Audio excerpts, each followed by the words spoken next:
So I am Anjani Kumar. I'm Senior Procurement Specialist in the World Bank, working for Ukraine portfolio. As you know, this business outreach workshop has especially been organized for the private sector to give them information regarding World Bank operations in Ukraine, giving the World Bank rules and procedures, government rules and procedures, and other relevant information which the present situation in Ukraine we think will be helpful to you.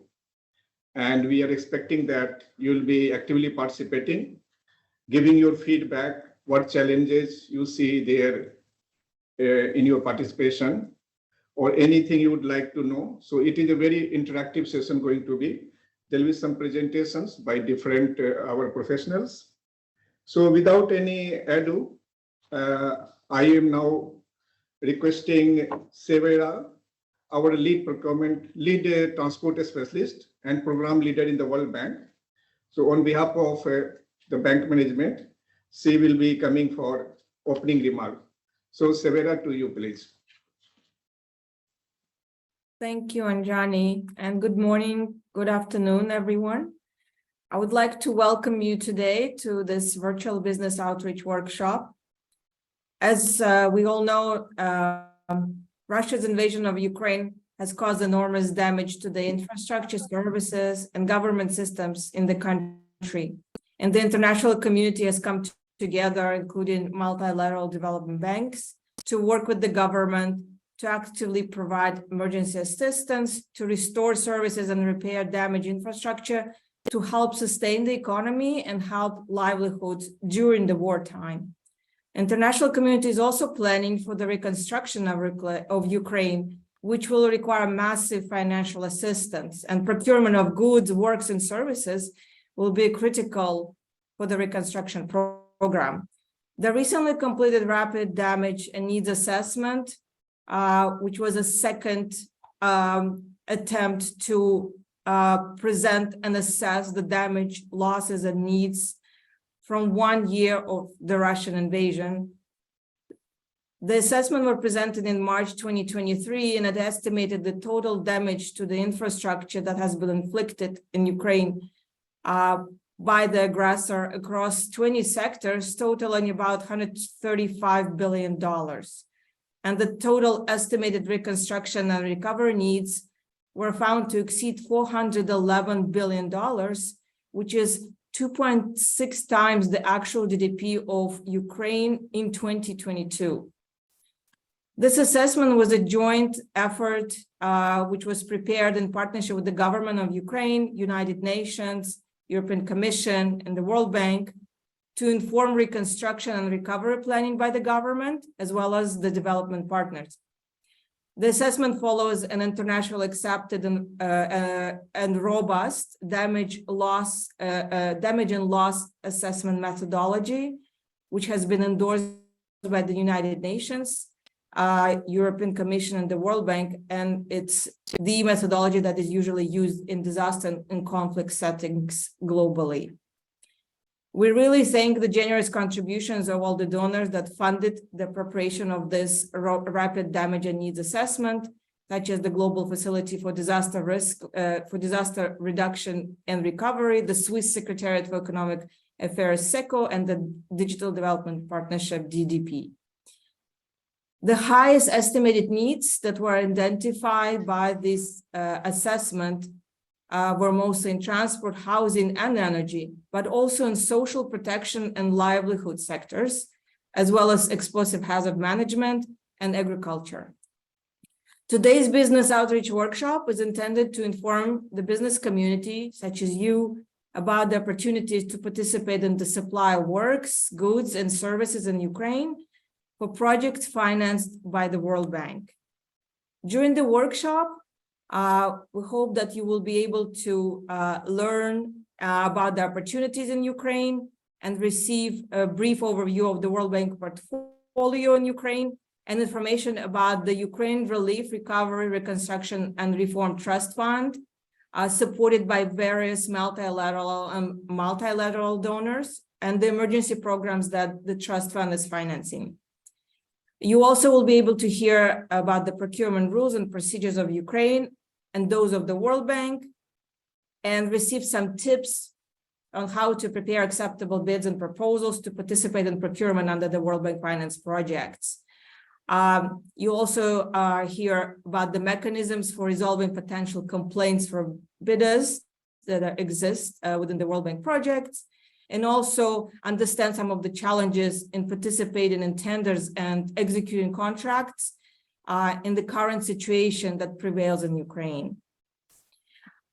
You will also be able to get a brief information on the World Bank's current portfolio in Ukraine, about the total projects and the loan amounts provided to the country, with some of the examples of the operations that will be presented in more detail in infrastructure and health sectors, and also hear about the pipeline of the projects across various sectors, and understand the number of projects and the type of projects, and also understand the extent of the financing provided for those projects by the World Bank. We really hope that this will be a useful session for you and that it will inform you of the opportunities of working in Ukraine, and you will be able to do so. Thank you very much and welcome again. Thank you. Thank you very much, Sivara, for giving this background information. Now, without any ado, I welcome the Honorable Deputy Minister, Ministry of Economy, Ukraine, Nadia Begun, to give the official opening of the event. Hello, everyone. I want to say good morning, but unfortunately in Ukraine, it's not a good morning. Again, unfortunately, Russia makes disastrous sin. They destroy dam in Kakhovka electricity power station. It means that number of damages and number of support which we need to recover Ukraine grown significantly, and we right now even didn't know which real consequences we will have, because it is a huge risk that our nuclear power plant in Zaporizhia could makes challenges to work cooling system in a normal situation. So unfortunately, we again have a terrible morning, but in the same time, I want to say that even during the war, even during this terrible scene, we understand that we are strong in our passion and willingness to rebuild Ukraine better than it was before. And first of all, I want to say thank you all our partners, all countries who support Ukraine. And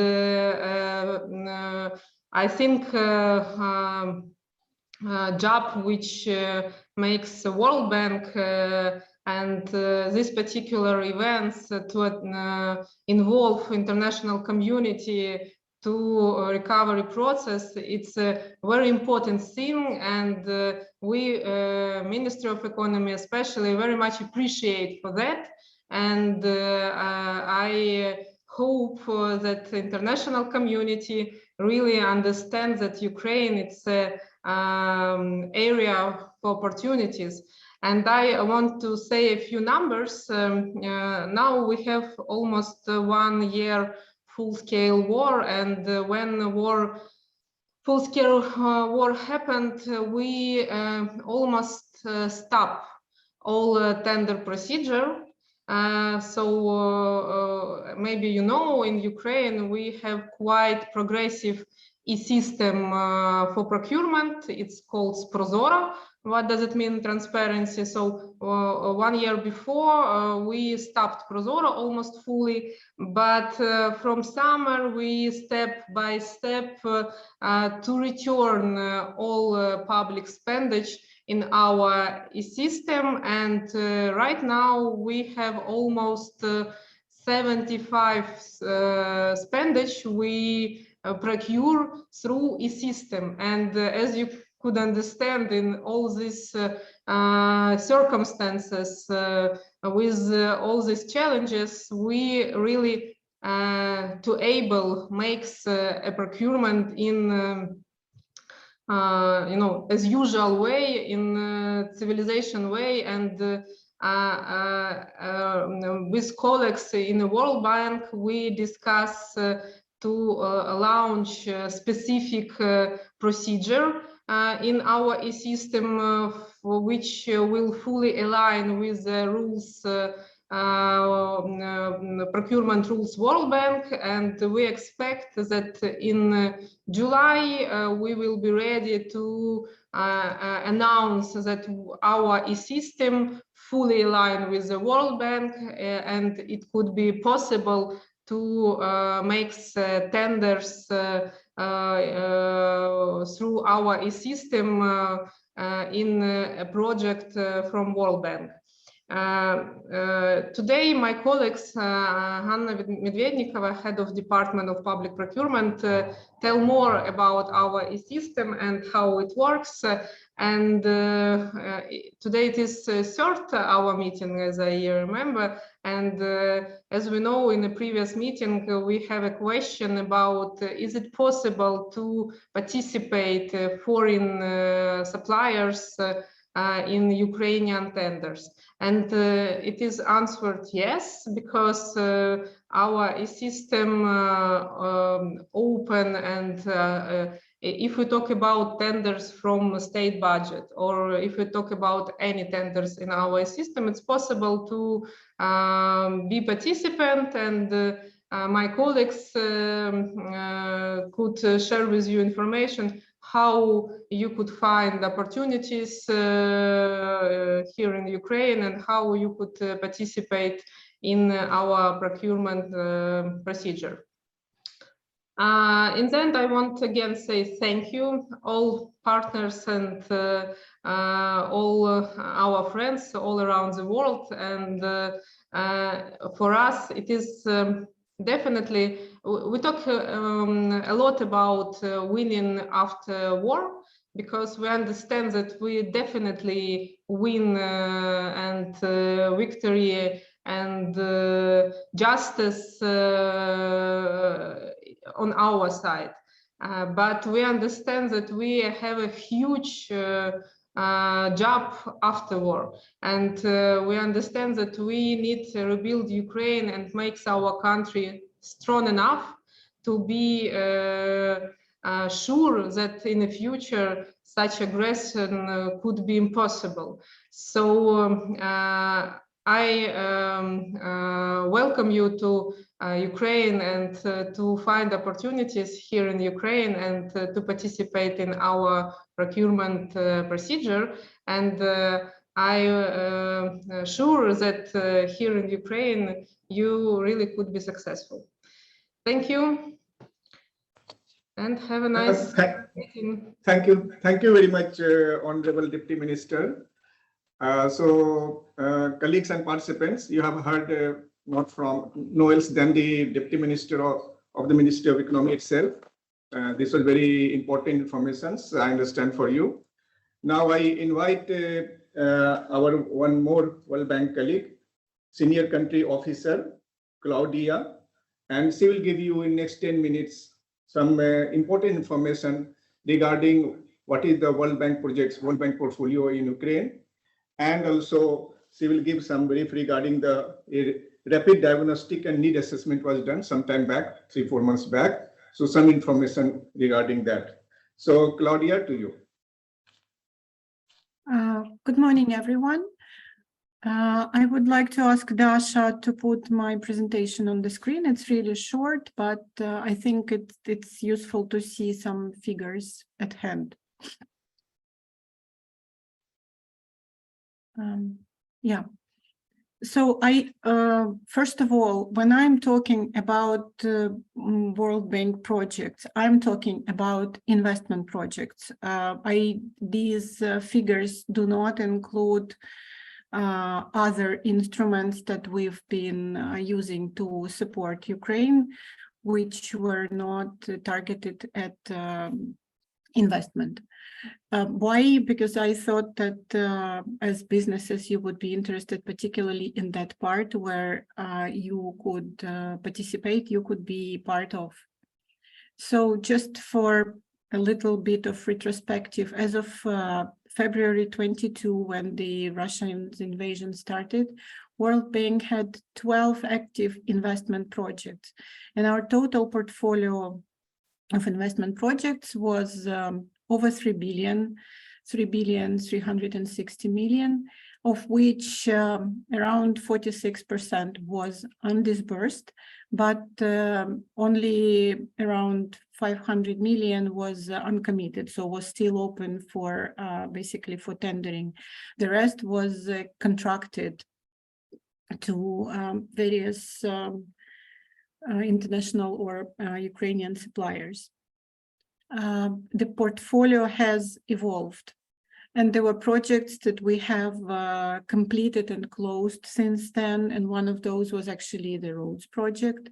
There were projects which we have reprofiled to provide emergency support to Ukrainians and also disbursed and closed. And there were new projects that we have conceived and approved by now. And you will hear about those newly conceived projects from Sevara's presentation. These are, and from Olena's presentation, actually, these are framework projects that we currently started in Ukraine. And with these projects, the current portfolio, financed portfolio, consists of 14 projects with a total portfolio size of 21.5 billion, out of which around 16 billion is co-financing, and undisbursed is currently 1 billion, undisbursed and largely uncommitted. So this is essentially immediate size of financing that will be standing out in the market for partnership, for seeking the works or goods to procure. Next slide, please. And as Sevara has already mentioned, Dasha, can you please put next slide? Yeah, I see the comments that was request to provide the links to the World Bank open tenders, and you will have all of these and much more in Krisha's presentation with active hyperlinks to use. And that assessment that Sevara was mentioned, that was completed and presented, in April and presented in Kiev, assessed the recovery and reconstruction needs as 411 billion.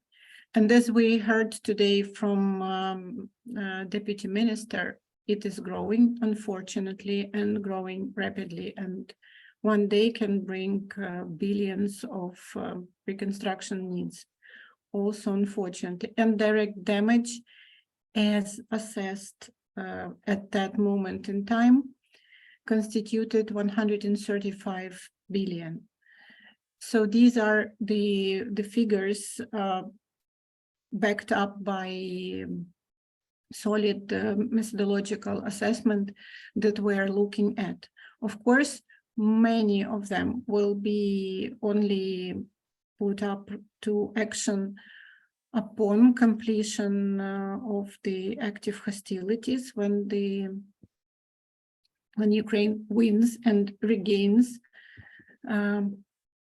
opportunity to actually rebuild its economy and its territory. But some are immediate needs, which World Bank, with the support of the other development partners, is going to respond to now, to make sure that Ukraine as a country still can function and can support its citizens.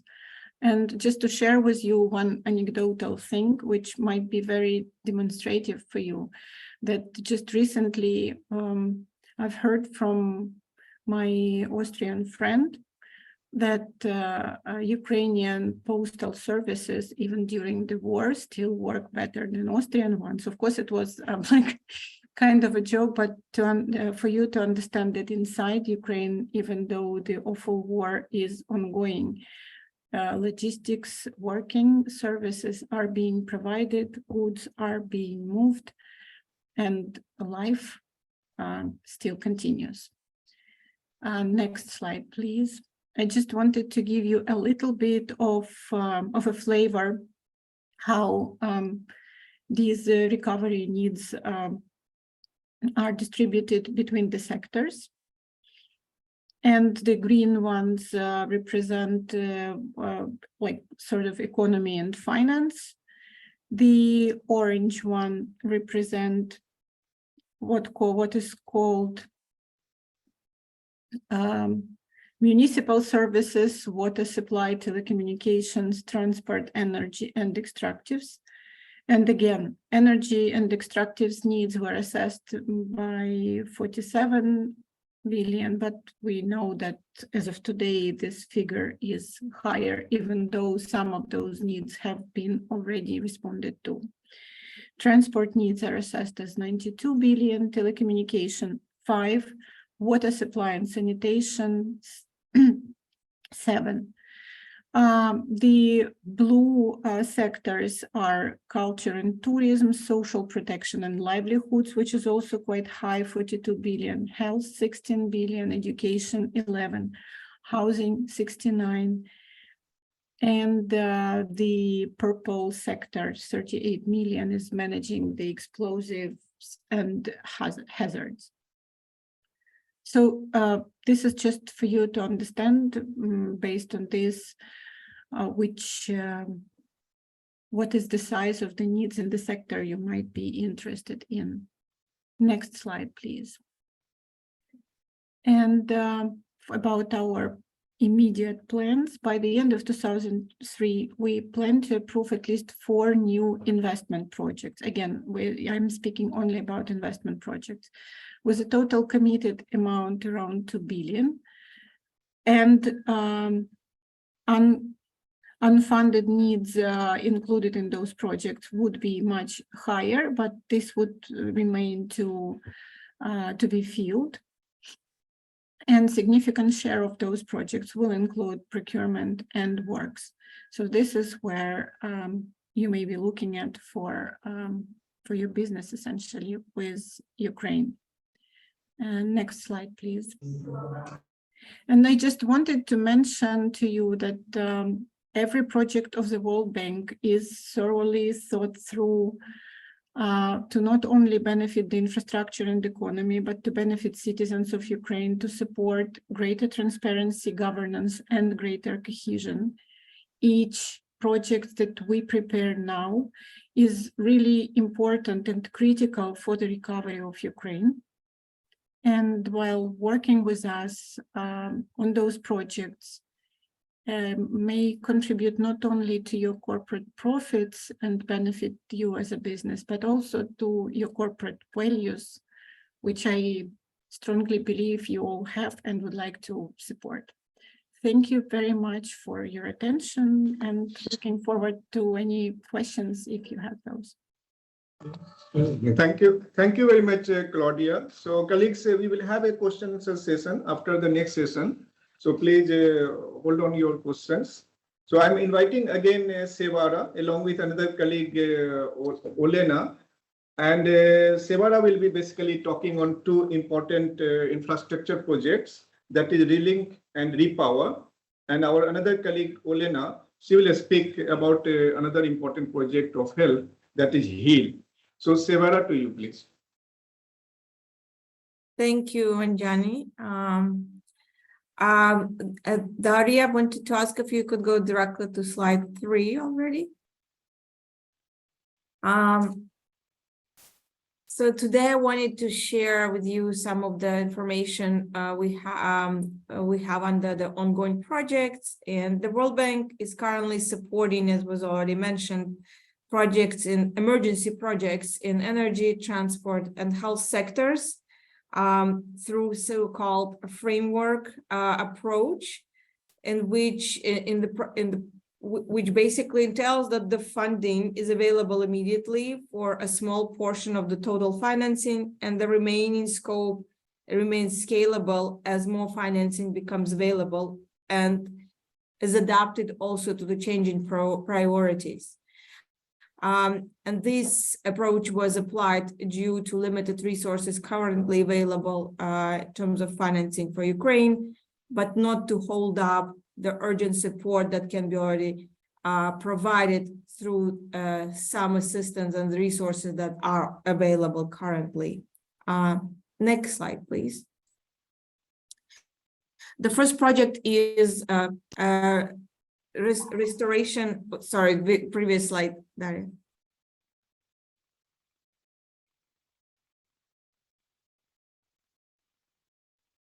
The first project I wanted to talk about is in the energy sector, restoration project of winterization and energy resources, or so-called Repower project, which was approved on April 11th by the World Bank and is currently in the initial phases of implementation. Next slide, please, Daria. Briefly about the energy sector and the damages inflicted in the sector. The energy sector damages during 1 year since the invasion were estimated to exceed 10 billion as of February 24, 2023, with the largest share being in the power sector. The targeted attacks since October on the critical high voltage substations caused extensive damages in the electricity system, causing disruptions across the country. Particularly the Ukrenergo transformers were targeted, and the exact locations of damaged substations, of course, are not disclosed, but these include regions in Kyivska, Vinnytsia, Rivne, and Lviv. The revenue losses in power, gas production, gas transit, coal mining, and fuel oil sectors exceed 27 billion. District heating distribution damages also have been severely impacted in southern and eastern regions, causing evacuations across the board, as neither restoration nor reconstruction are currently feasible. Next slide, please.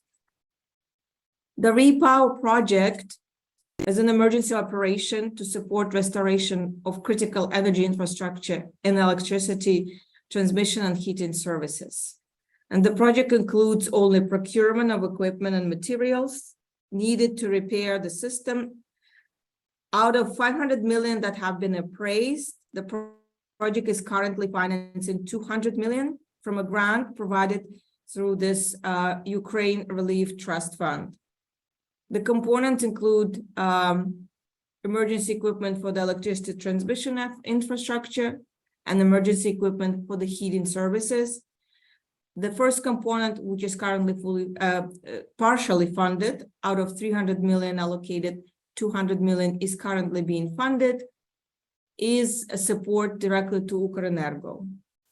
And the third component is providing project management and monitoring support through project supervision. Next slide, please. As mentioned earlier, the project was approved by the bank on April 11th. The procurement, which will be launched and conducted by Ukrenergo for the first component, which is financed, will include some of the critical equipment in the energy system. And the procurement will be launched as soon as some of the legal agreements on the government side are signed and some of the internal legal procedures are completed to enable launch of the procurement processes. And the estimated launch period is June 2023.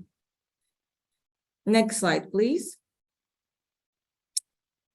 The procurement carried out by Ukrenergo will include some of the critical equipment, such as auto transformers. Specifically, there will be 18 auto transformers financed under this component. transmission switchgears, transmission transformers, relay protection devices, and other equipment. This is not an exhaustive list of all the equipment that will be announced for tender and bidding.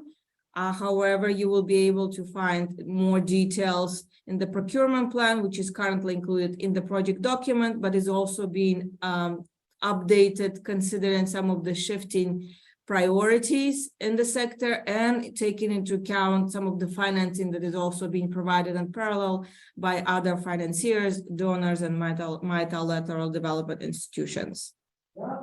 The procurement for the emergency equipment for the heating services will be launched when the funding becomes available. And this also should be something that you should be on the lookout for, as these processes will be announced and advertised publicly, and the equipment anticipated for procurement at this component will include mobile heat-only boilers and mobile mini cogeneration units and other equipment needed for the heating services. Consulting contract will also be procured under this project to provide monitoring and evaluation technical consultancy support to the government. Next slide, please. The next project is in the transport sector, called Repairing Essential Logistics Infrastructure and Network Connectivity in Ukraine. And it's providing support to restore some of the vital infrastructure connectivity in Ukraine and repair some of the damages that were inflicted on the infrastructure by the Russian invasion, and also to offset some of the disrupted access of the Black Sea ports to provide more capacity for transportation and logistic westward via the ports through EU. Next slide, please. The transport sector is actually one of the largest sectors that experienced one of the largest damages that were identified by the Rapid Damage and Needs Assessment, exceeding $35 billion. And the estimated needs in recovery and reconstruction are exceeding $90 billion over the next 10 years. The railway infrastructure and rolling stock constitute about 30% of the sector needs, and the national roads constitute about 29% of all the needs that were identified. Disrupted access to Black Sea ports, as I mentioned, have imposed over 20 billion in transport sector losses, and additional damages have also been done to bridges, both rail and road, as well as rail stations. Next slide, please.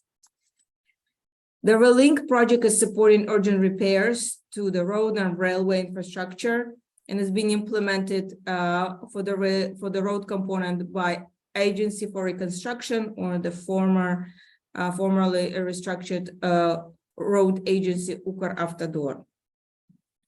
The railway component is being implemented by Ukrzaliznytsia, the railway company of Ukraine. The components are supporting restoration of the network connectivity and as I mentioned earlier, enhancing some of the capacity, specifically in the railways, for transborder shipment to enable transportation and export of agricultural commodities of Ukraine via EU ports.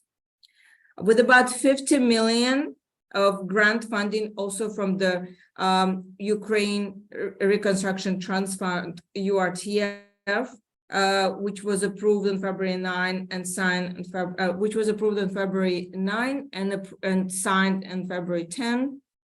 The overall scope of the project is actually about 585 million.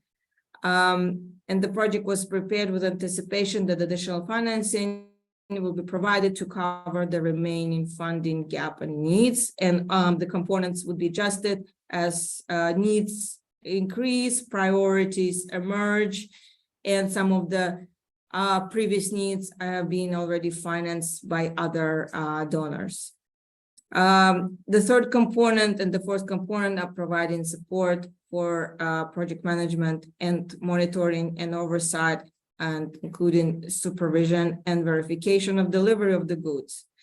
The project is engaged, the government has engaged for the implementation of the project, UNOPS, through an outputs agreement to provide fiduciary services, including procurement, signing contracts and contract management, and also delivery of the support in delivering the procured equipment to Ukraine. Next slide, please. The procurement for Relink has actually been launched with the general procurement notice already published on March 27 this year. The procurement plan is available in the project document. However, it is also being updated to adjust some of the needs and priorities. And the procurement will be carried out, as I mentioned, by UNOPS, and it will include procurement of modular bridges, procurement of equipment for to enable rail bridge repairs, and also procurement of flatbed railway wagons. And these are the equipment that will be funded from the first initial tranche of the 50 million that has been made available. And next slide, please.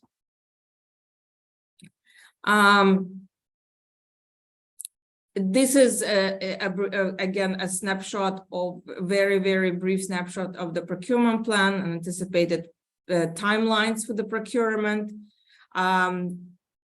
With the financing that is currently available, it's covering procurement of the equipment for the road repairs, including modular bridges, and some of the materials also for road and artificial structure repairs. And also for the railway component, the half of the financing is covering procurement of materials and flatbed rail wagons. Just to mention for your information, the procurement of the flatbed railway wagons is done through direct contract from a local manufacturer. However, all the remaining procurement under this project will be following the international competitive bidding processes. The funding for the other equipment in both railway and road sectors will be launched as remaining financing becomes available. And anticipated a launch of the official procurement is June, but as I mentioned, the GPN has already been published. So please be on the lookout for an updated procurement plan. Next slide, please. I think this is all from my side. I will pass on the word to my colleague Olena Doroshenko to speak about the health project HEAL. Thank you. Open for any questions.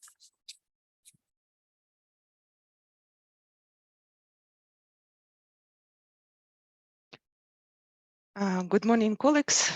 Just a second, I will put slides on the screen. I hope you can hear me well.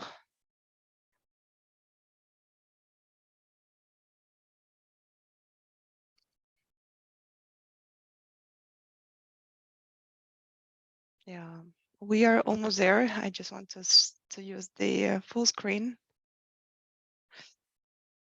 All right, so thank you very much, Sivara, for introducing two projects. I will continue in the same spirit, giving you some of the high-level information about the projects that the bank is financing and the Ministry of Health is implementing. The name of the project is Health Enhancement and Life Saving Ukraine project, and the short, it's a HEAL Ukraine project. Similarly to the other two projects, it's a framework project which has like a framework appraised financing of 500 million. And this project is a combination of investments and performance-based conditions that lead to disbursements upon achievement of results and confirmation of expenditures. So Claudia and Sivara already spoke about the assessments that the bank was conducting together with partners. And here you can see the slide which reflects damages, losses, and needs that were estimated and projected for the health sector recovery. And although the numbers are really huge and in terms of damage, but also the needs, I want to make an emphasis that the project that I will be explaining is mainly focusing on the short-term, mid-term recovery. And This is a short-term project which is designed for 2 years of implementation. So the most important element of this project is to provide immediate support to address shortcomings in the service delivery and in the infrastructure to make sure that people have uninterrupted or renewed access to services in the select facilities, or that some of the facilities are strengthened enough to provide services according to the additional needs. So of course, we know a lot about the destructions, but as Nadia said, the destructions, damages are happening every day. And of course, today it's a very sad news about the destruction of the hydropower station, which is, of course, going to lead to a lot of catastrophic consequences, and not only in the energy sector, but also across other sectors. But you can also see some of the pictures. This is coming from Chernihiv Oblast, one of the deoccupied regions. So we are also anticipating that the government, as soon as it will be regaining power on the occupied territories, will face a lot of additional needs that are potentially unknown at this stage. But even at this stage, when we have the numbers, we already can report about almost 16% of all publicly owned health infrastructure damaged or destroyed, and the number is really huge. That's why we are seeing it as one of the biggest priorities to restore access and to quickly support quick reparation of facilities that can be repaired. So now about the project in question. HEAL project has 3 development objectives: restore and improve access to essential health services, address new and urgent needs, and provide additional financial protection in the existing emergency context. So I will move on a little bit to where we are and what we have in the project at the moment. So like the other projects, this project has a framework ceiling of financing of 500 million, but the currently available financing is only a portion of this amount. We already have provided resources from as a combination of credit and loan and grant resources, and the currently available resources make a total of 120 million. But we are also working with the government and with partners to unlock additional potential financing of about 200 million. And then we see that there will still be a financial gap that will need to be fulfilled, but there is a lot of enthusiasm and a lot of effort to bring all the required resources to provide them to meet the objectives of the project. So the project is designed in a very comprehensive way. It structures all the activities across 4 big components. Component 1 is addressing the new needs of mental health and rehabilitation services. And we know that the needs in these services have grown times, and the government is already investing a lot of resources to scale up these services and to make them available in the facilities that have trained staff and premises to provide these resources. The second component is looking comprehensively into the needs of primary healthcare, and it is a combination of activities that will reconnect patients and provide them with additional services, but it also includes investments that are needed to restore and strengthen, equip primary healthcare facilities. The third component is about hospital care, And its aim is to support renovation of strategically placed hospitals, especially those hospitals that are taking on additional demand within Ukraine in view of displaced population, in view of additional burdens, additional trauma and injury that is happening, but also to modernize and repair those hospitals that were damaged during the hostilities. The third component is mainly an enabling component. It will finance any required support to further digitalize healthcare services in Ukraine, to bring innovation, including telemedicine or any other innovation that will help support people in different locations and different circumstances. It also provides resources to support key institutions in the health sector. In the graph on this slide, you can also see how the distribution of resources that are available or potentially available are distributed across these components. And you can see that in each of these components, there is a bulk of resources that is already providing opportunity to launch activities across all the pillars or components of the project.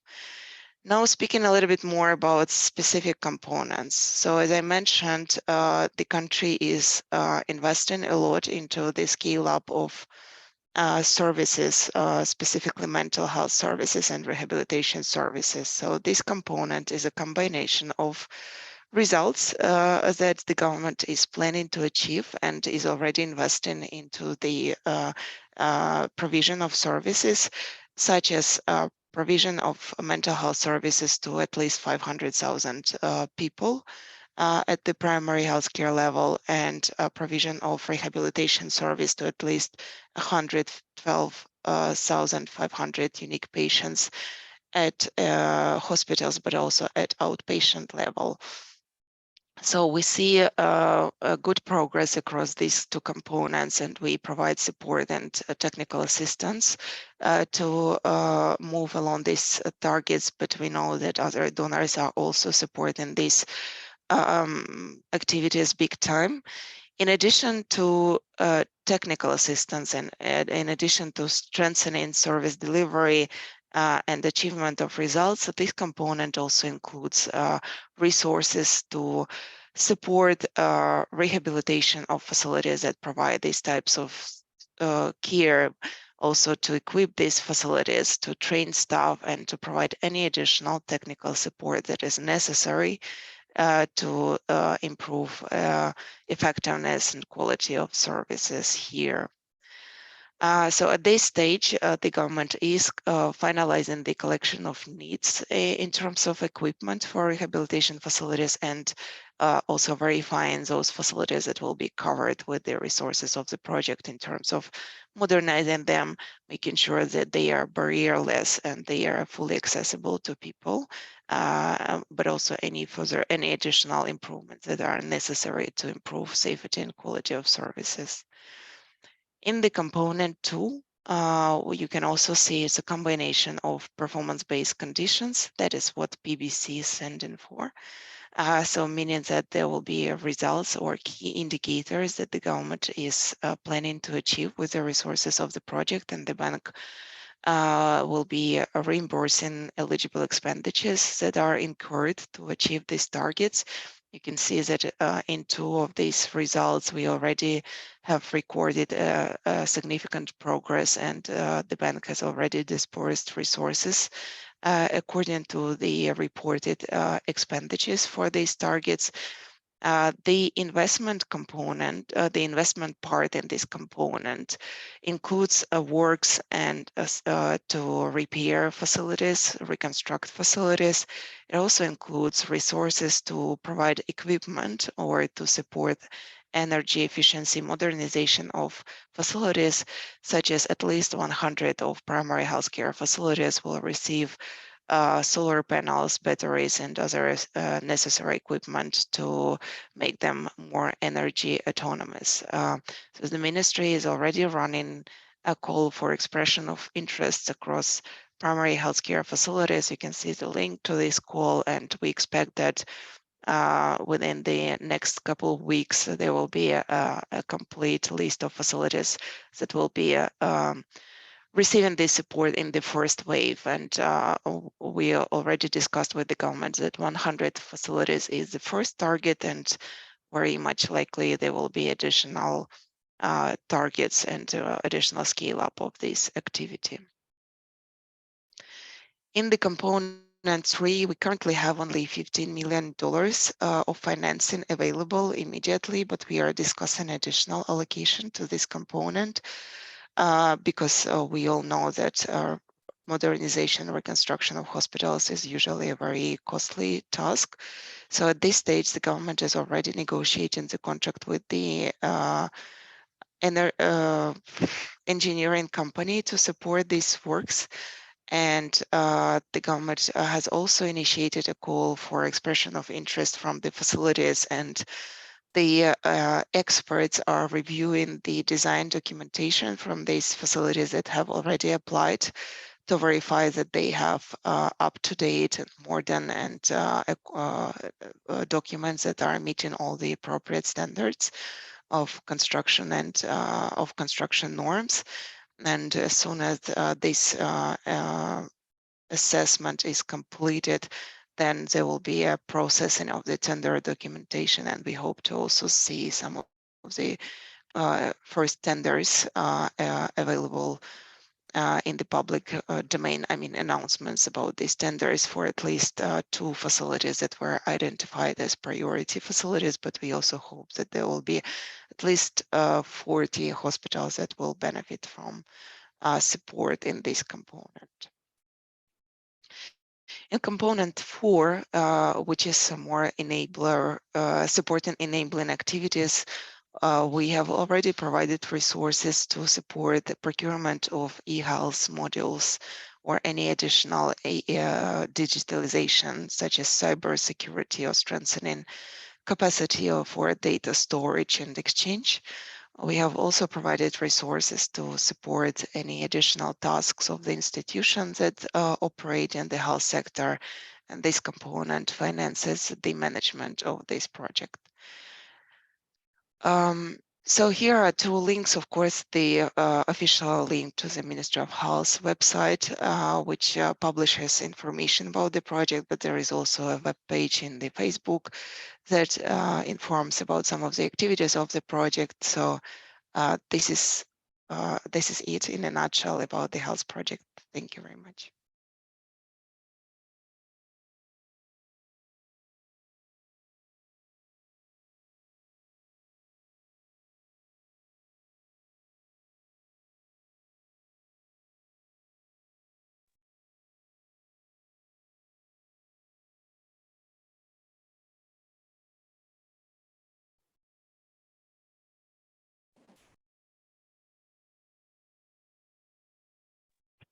Anjani, I'm afraid we cannot hear you. I believe both room and you are muted. You're muted, Anjani.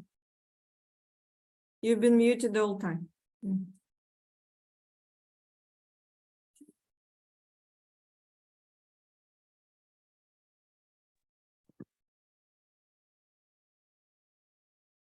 No, cannot hear you still.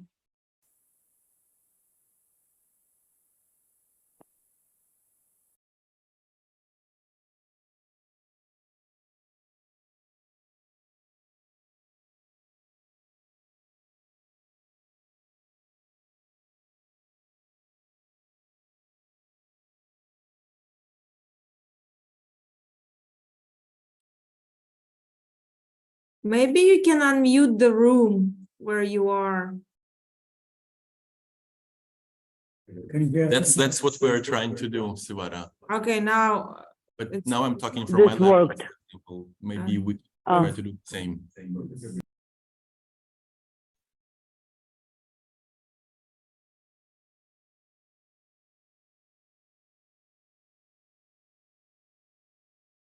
Let me try to unmute from here.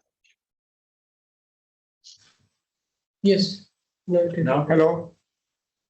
You can hear me now? Yes. Yes. Okay, thank you. Sorry for interruption.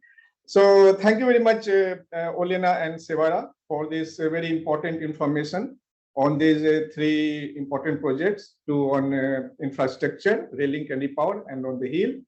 I hope that this was very informative for the participants. So before we proceed to another set of presentations, which are also very important, we'll be talking regarding where you can find the relevant information, how you can engage in the early on, knowing the projects, complaint mechanism, etc.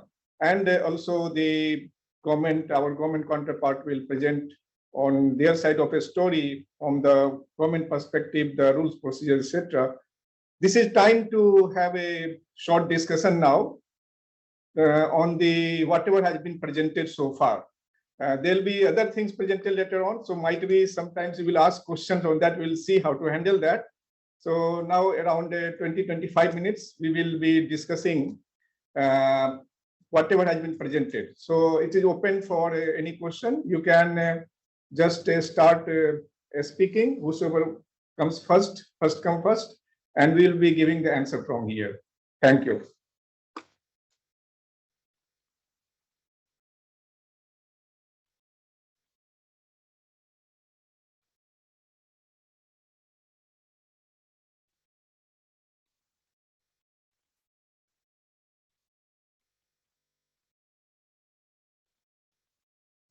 You can raise hand or just turn on your microphone if you would like to go live, and your cameras.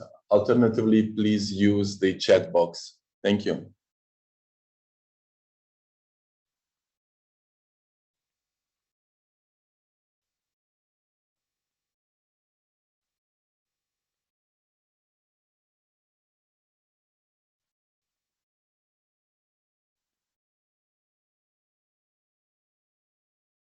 Yeah. Also, there are questions replied on the chat box. There are many questions there, and we have been replying there. So you can read that also, or you can read later on also. So we will wait for 1 or 2 more minutes. If there is no question at this stage, then maybe we'll proceed. But you can just start, you can unmute and start speaking if you have any questions. Any question, comment, suggestions, everything is welcome.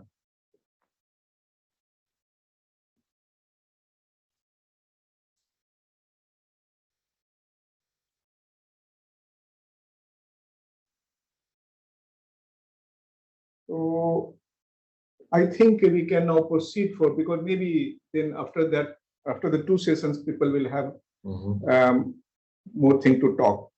So now we will proceed now with our next presentation.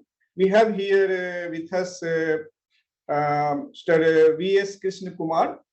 He is basically now retired from the World Bank as practice manager from this very region, Europe and Central Asia. He was his posting was here as practice manager, and he was over around 40 years of experience in public procurement. So we found him the right person to make this important presentation to you and interact with you. So Krishna Kumar, to you. Thank you very much, Anjani.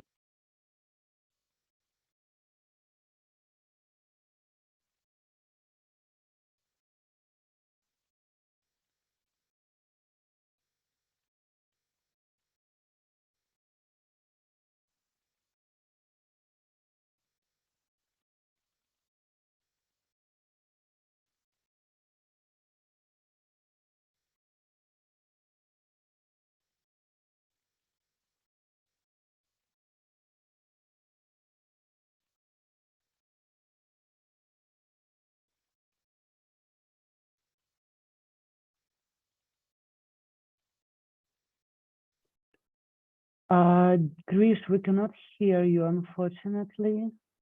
Would you please try to mute and unmute the room? Can you hear? Yep. Can you hear me now? Yes. Okay, I think you missed the first part, or is it that I was cut off? Totally? You were cut off from the beginning. Oh, I'm sorry about that. So let me begin again that this is going to be a comprehensive presentation on procurement. I'm sure that most of you are waiting for this presentation. This will walk you through to many areas where you could find opportunities. And I'm also going to give you the comprehensive the project program that the World Bank and other cooperating partners are supporting Ukraine. So this is business outreach with private sector, World Bank and URTF, financed investment projects in Ukraine. URTF, as you heard from the previous presenters, it's Ukraine Relief, Recovery, Reconstruction and Reform Trust Funds. This trust fund was created using funds from various partners. Incidentally, my presentation will be distributed or has been distributed in a PDF format. And some of these slides will have hyperlinks. So if you click on the link, it will take you to the page. So it is very user-friendly presentation. So like for example, here, if you click on the Ukraine Relief, Recovery, Construction and Reform Trust Fund, it will take you to that page. I don't want to do it now because it will then mess up my presentation here. So now these are the partners who have contributed today. It's now listed alphabetically. That's Austria, Canada, Iceland, Japan. Japan is a parallel financing, not actually putting the money through the World Bank. Lithuania, the Netherlands, Norway, Sweden, and Switzerland. And this is mainly related to URTF, the Ukraine Reconstruction Trust Fund. But there are other cooperating partners and donors. They are actually pouring money, and some of them through the World Bank, and some of them actually parallelly financed by other cooperating partners as well. So what we're going to talk about is, in today's context, the World Bank, IBRD, and IDA. So you will see from the slide, there are 5 different organizations within the World Bank group. One is IBRD, the second one is IDA, and then you have IFC that works with private sector, MIGA, that is Multilateral Investment Guarantee Agency, and then the Tribunal, International Center for Settlement of Investment Disputes. For today's presentation, we are only going to talk about IBRD and IDA.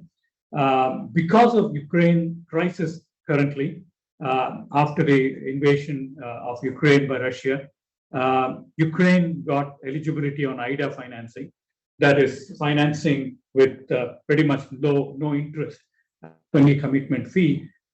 Ukraine is an IBRD country. So the first box, working with governments, that's what we're going to talk about. This is where the World Bank funding, the World Bank and other donor finance funding that is routed through the World Bank will be implemented using procurement procedures, regulations, etc., in Ukraine, which will be actually initiated by the government. The World Bank is not party to the contracting process. I'll come to that later on in my slides. So the focus will be on IBRD and IDA, together known as the World Bank, and that is what we're going to talk about today. So this is just to give you a global picture of the World Bank investment project finance. So we have different lending instruments. We are only going to talk about investment project financing, which finances capital projects, predominantly all the projects that we are financing globally.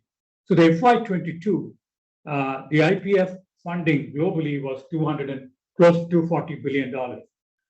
Cumulatively, as of today, it's about $245 billion.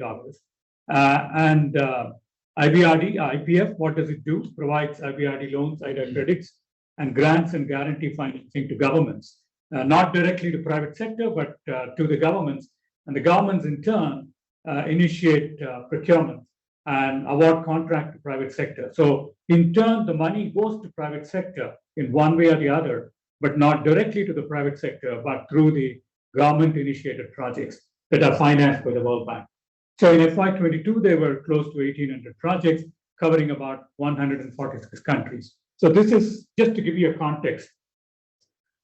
This is one of the important web pages which I would like the private sector or the business community to actually pay attention. This slide has a hyperlink, and it also gives the web address. This talks about World Bank Group finances in different countries. It has summary results. It has the overall lending, if you can, zoom into Ukraine, you will see how much of financing Ukraine is getting, what kind of IPF the project financings are going to be, or on the pipeline, or currently in active implementation. What are the contracts that have been awarded to which companies received contracts? So such kind of information would be exceptionally useful to the private sector. The data is available, it's available publicly. And I'll come to that in terms of also the data app, where private sector can also do some analysis on the data app to also do some market analysis. This particular website has also got procurement notices. We'll come to that shortly.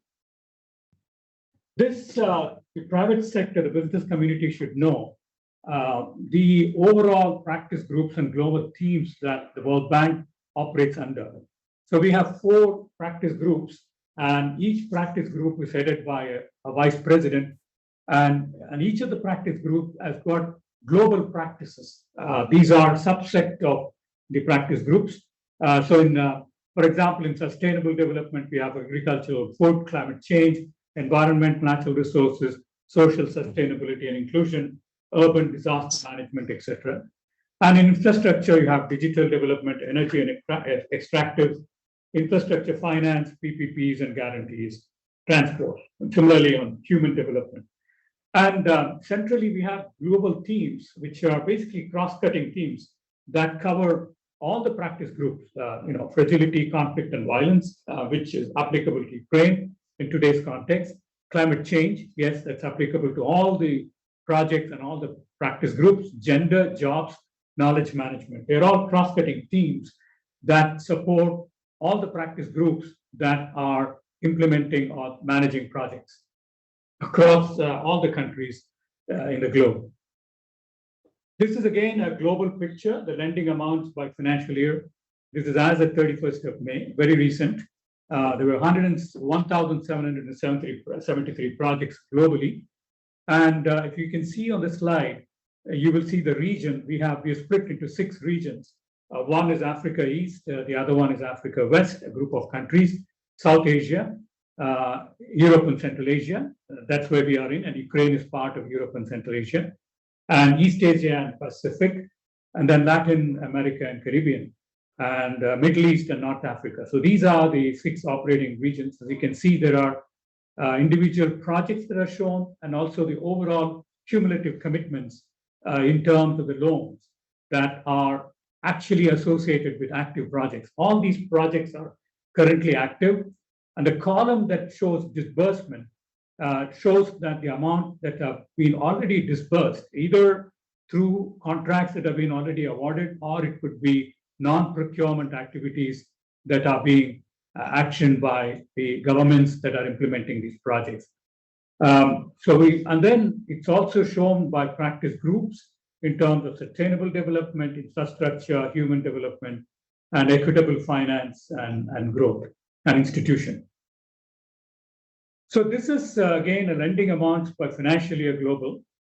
This is quite interesting, where you will see that in FY20 and FY21 and FY22, incidentally, the World Bank financial year runs from 1st of July to 31st of June the following year. So the 3 years consecutively, you can see a large surge in the lending by the World Bank that was predominantly caused by the COVID crisis and the associated challenges and other issues that globally many countries faced. And predominantly the World Bank, in conjunction with other cooperating partners, financed health and other related projects during the crisis, including procurement of vaccines and other health sector goods. And that's the reason why there is a huge surge in the lending program in the last 3 years. This one compares the lending amount with Europe and Central Asia and compared to Ukraine. So on the right, if you see Ukraine, there is a surge in lending in FY 2022. Obviously, it's predominantly associated with the with the situation, the crisis in Ukraine caused by the invasion of Ukraine by Russia, and also, of course, the COVID crisis to some extent, but largely due to the crisis in Ukraine because of the invasion. Somebody has to mute.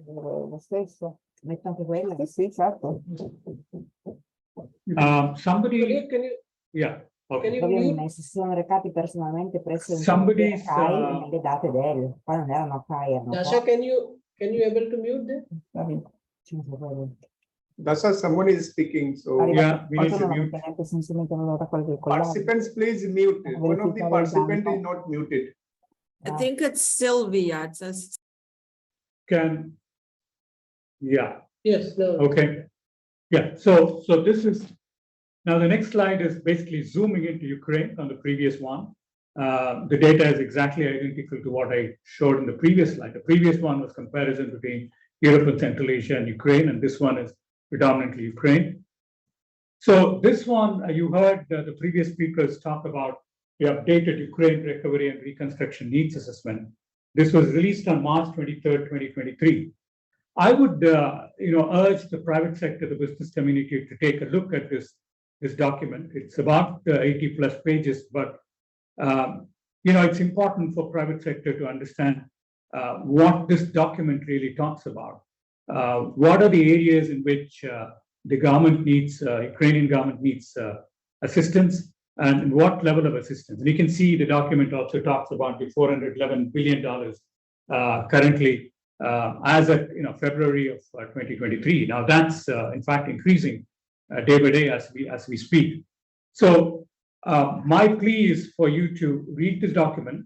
One thing I want to make it very clear is that during my presentation, I'm going to point out to several documents which I would urge the business community to read, rather than jumping into business opportunities. This will give you the context. This will give you the nature of the problem that we are encountering. This will also give you the area where the government is actually focusing on in addressing the reconstruction needs.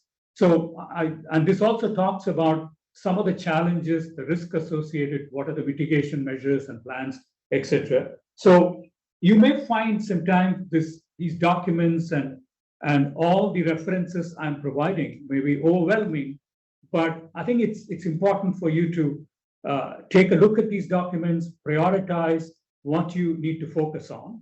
For example, if your business is in the energy sector, you may want to focus on the energy sector, the section that is related to energy sector in the document.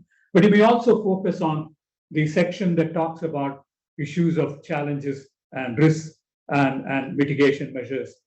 You need to really understand the context before you even respond to some of the tenders. And we'll come to that shortly. So this particular page has also got the hyperlink. And if you click on the hyperlink, it will take you to the full document. So let's now focus on information on projects and procurements in Ukraine. You heard the previous speakers talk about the projects, the various financing gaps. On this particular web page, this is also linked to the World Bank Finances web page, where you can find all the projects list. So if you click on the project list and zoom into Ukraine and select Ukraine as a country, you will actually get all the projects that are currently being financed by the World Bank along with the cooperating partners. And the commitment amount is the loan amount. I'll also go to the next page, which will give you some details. So these are currently 13 projects that even the previous speakers talked about. Currently, the commitment amount is the loan or grant amount that's been signed with the government, which is $5.6 billion. But if you look at the next slide, it will give you some of the details. It will also give you the project ID. So one important aspect is you can actually Google, if you put the project ID in the Google and then ask for a project document, you can actually directly get the publicly disclosed document on the website. So you can see the closing date, the project name, the disbursed amount, and disbursed amount. Now the disbursed amount and that disbursed amount pay more close attention to that from a business community point of view. Now, this is just a snapshot, right? And you also heard the previous speakers say about more funding, additional financing, and more projects in the pipeline currently being worked out. So this is not a static information. This is a dynamic information. And so, for example, the restoration project for winterization, the first one, it says the loan grant amount is 200 million. Now, this can go up to 500 million. So there are more opportunities to come in. Now, I need to focus your attention on the disbursed amount. So where the disbursed amount shows 0, and there is a large amount of undisbursed amount, definitely it gives an indication that there are business opportunities or procurement or contracting opportunities in those areas. I'll also come to that in my later slides. So wherever the undisbursed amounts are low or high, then you have more opportunities. If it's low, then probably the procurement opportunities are not there. The next slide will actually show you that. Next slide is an extrapolation of the previous slide, with the last column showing the procurement plans. So if you see the line item number 1, you will read as no procurement plan yet, a tentative plan included in the project appraisal document. The second line, you will see 0 disbursed, the money available is $50 million. The procurement plan is available online, which is publicly available document. And then the third one, you will see that there is 35% disbursed, so still 65% is undisbursed and procurement plan is still available. Similarly, you can go down the line and you see that on the last column where we are making a comment saying that in some of the project, there'll be some small value procurement which will be advertised. But again, I want to reiterate that this is a snapshot and this is very dynamic, and some of the projects undisbursed amount will increase as an additional financing will start pouring into these projects as months pass by or weeks pass by. And there are also additional projects in pipeline, which you can actually obtain from the World Bank finances information. This is also publicly available. So this is something on the framework projects, which you heard the previous presenters talk about. And you can see the 3 projects that were originally presented a few minutes ago. The funding needs were $585 million, funding secured $100 million. The current gap is $485. Similarly, for the other projects, you have the gaps. So if you add the gaps, which is 500, 800, we're talking about more than $1 billion gap. And this financing is being secured. And in the next coming several months, or in the months or in a couple of years, this gap is expected to be filled.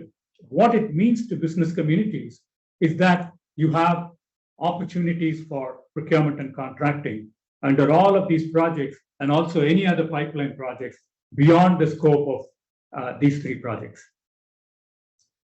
Bank finance contracts by fiscal year. All this information is available externally, publicly available. You can go into World Bank finances and get that information. So on the left, you see the global picture.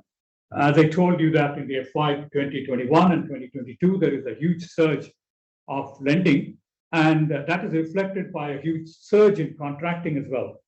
You can see that in 2022, the total global value of contracts went close to about $25 billion, which is huge. And that was actually caused predominantly by the COVID crisis. And on the right-hand side, if you see Ukraine, FY 2021, there is a surge. Obviously, part of it is attributable to COVID, and part of it is attributable to the crisis in Ukraine. But you will also see a decline in contracting in 2022 and 2023 as we speak. There are 2 main reasons for declining contract awards. One is the war conflict situation in Ukraine, and 2, 3 new projects under 1 year. They are yet to be implemented in terms of procurement activities. So this is where I say you see the previous slide on active projects on procurement plans, right? Can somebody mute, please? There's somebody is to mute the. So let's see this. This is by. Hello. Please, can you mute, please? Somebody needs to mute. Okay, this is to show the sector, where the contracts are going. Globally, because of the COVID crisis, you can see on the left-hand side, health, followed by transportation, followed by energy and extractives. Hello, can someone mute, please? We're getting somebody's talking without muting. I think it's okay now, right? Yeah, no. Yeah. So this graph shows where exactly the contracts are going. Now, in global health, that was predominantly due to the COVID crisis.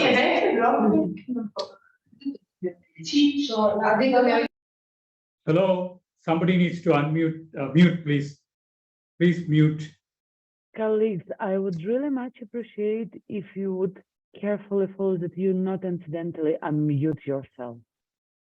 Thank you so much. Thank you. On the Ukraine side, you will see transportation contracts were higher. And incidentally, the statistics is from financial year 2017 cumulatively. This is just for information. So this is one of the things I would urge business community, the private sector to pay attention as exploring opportunities for contracts in World Bank borrowing countries.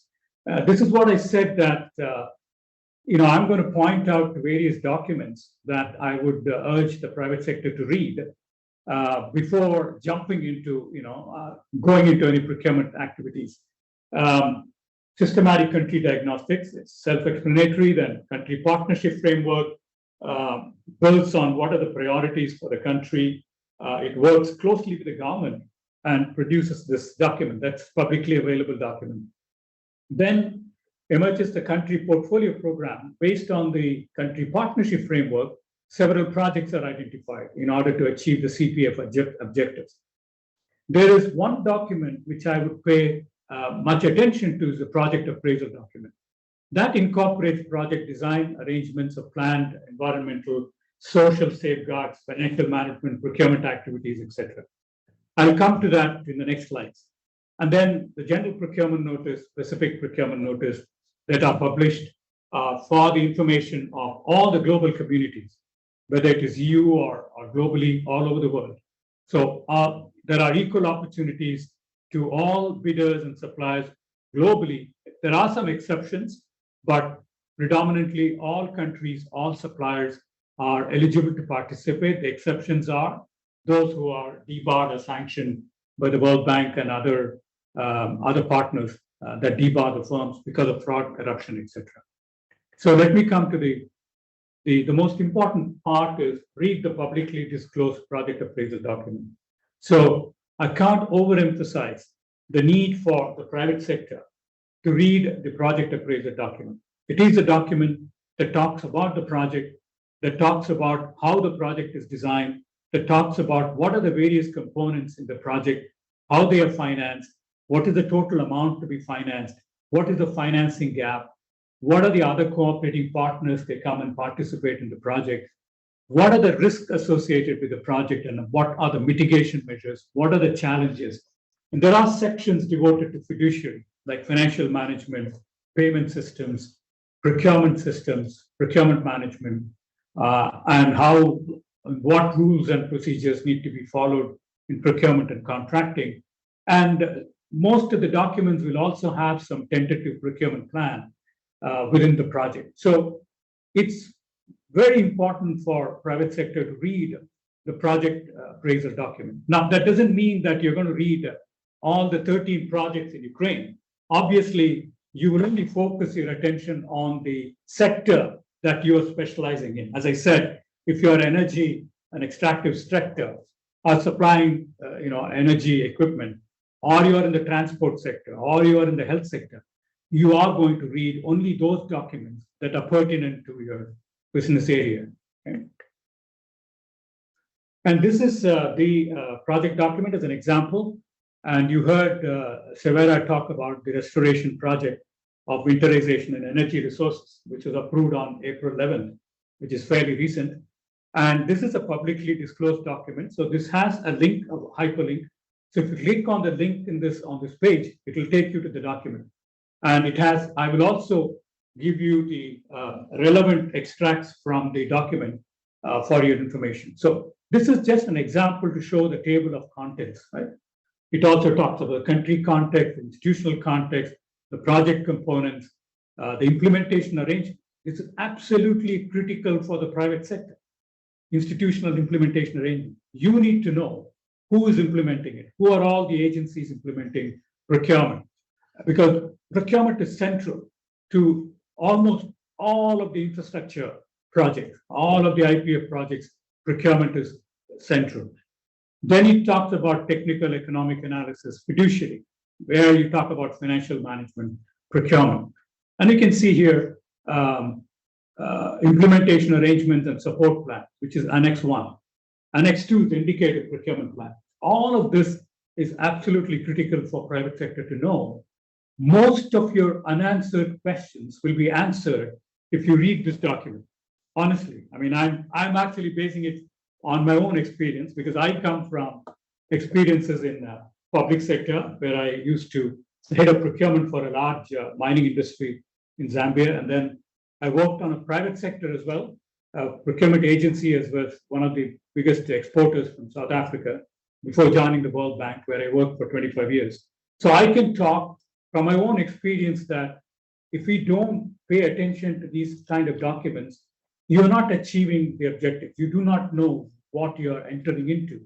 And this is very useful for even designing your bids and proposals, because this will give you enough information on how to program your strategy for bidding. This is another example for the same project. I'm giving you just an extract from the project appraisal document. This, you can see here, this talks about who are all the cooperating partners that are actually pooling money through the World Bank funding mechanism or the projects. So the highlighted portion you can see here, according to available information, Germany and UK have pledged to providing 56 million euro, 50 million pound sterling, respectively, to this project. EBRD has allocated some, $150 million. USAID has allocated 50 million.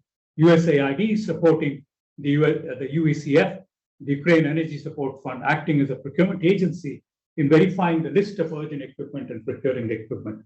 So why am I showing this slide is to show you that it's important for you to again read the project appraisal document. It gives you the context, it gives you who are all the cooperating partners, what are their roles and responsibilities, where is the money coming from. You can also see that the project appraisal document talks about, this is basically around early this year, that there was a funding gap of $500 million at the time when the project was appraised. In today's context, with what is happening in today, with the attack on the dam, you can see that this is going to go up tremendously high. Then this is another example of some flexibilities. Again, extract from the project appraisal document. The proposed procurement approach prioritizes fast-track emergency procurement for the required goods and services. So key measures to fast-track, right? Use of bid securing declaration instead of a bid security. Performance security may not be required for small contracts. Advance payment may be increased to 40% while secured with advance payment guarantee. These are some of the things which the business community should know. And this is all available in the project appraisal document. And let me also tell you that each and every project appraisal document is different. You can't take it for granted that once you read one project appraisal document, it is identical to the other. No, it will not be. The projects are designed depending upon the sector, the implementing agency, the risks association with the project, and various other factors that come into play. Then the time of submission of bids and proposals can be shortened depending on the value and complexity and the scope of bid and capacity of local and international firms to prepare responsive bids in the proposed periods. This is because of the emergency situation. The standstill period will not apply in any procurement under this project. Now, the standstill period is where when the contract intent to award a contract is communicated, there is a 10-day period allowed for any losing bidders to come and complain if they find any issues or there are issues, and they are not comfortable that the awardee was the right awardee to be obtaining the contract. So we'll come to that a little bit later. So overall, since in this particular project, since the situation is fragile and dynamic, the World Bank will be flexible in advice and approval of the government's requests, which may be provided on a case-by-case basis, depending upon the circumstances and risks. That will be detailed in the Project Procurement Strategy for Development. That is a document prepared by the implementing agency or the government counterparts. The extract of the PPSD document is available within the project appraisal document. So it is also another reason why you should pay attention to the project appraisal document. This is another extract on the transportation, installation, and commissioning from the same project.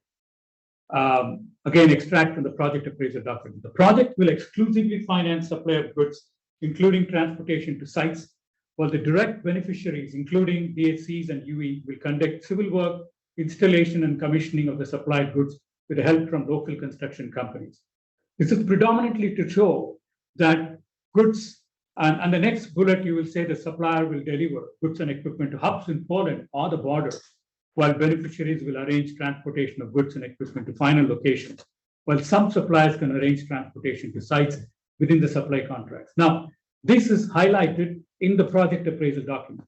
And this particular information will also be contained in the bidding documents. Once the relevant procurements are published, the bidding documents will also contain this information. Now, there are reasons why the equipment and goods will be delivered in Poland or on the border. One, of course, the government wants to maintain the secrecy of the final destination of the goods and equipment for valid reasons, because they don't want the enemy to know about where the goods and equipment are going. So they want to keep it highly secretive, and that information will be only available with the government. Hence, the government authorities that are responsible will be responsible for delivering or transportation of equipment to final locations within Ukraine. And this aspect, I think all business community should take note of, and you have to strategize when you're actually submitting or preparing your bids and proposals, right?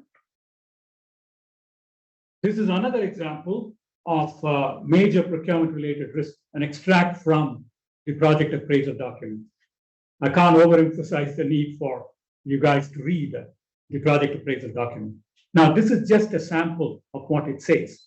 Slow procurement processing, what the mitigation measure is all about, payment delays to suppliers, so direct payments to suppliers by the World Bank, and clear timelines for approvals defined in the project operations manual. And this is part of the project implementation.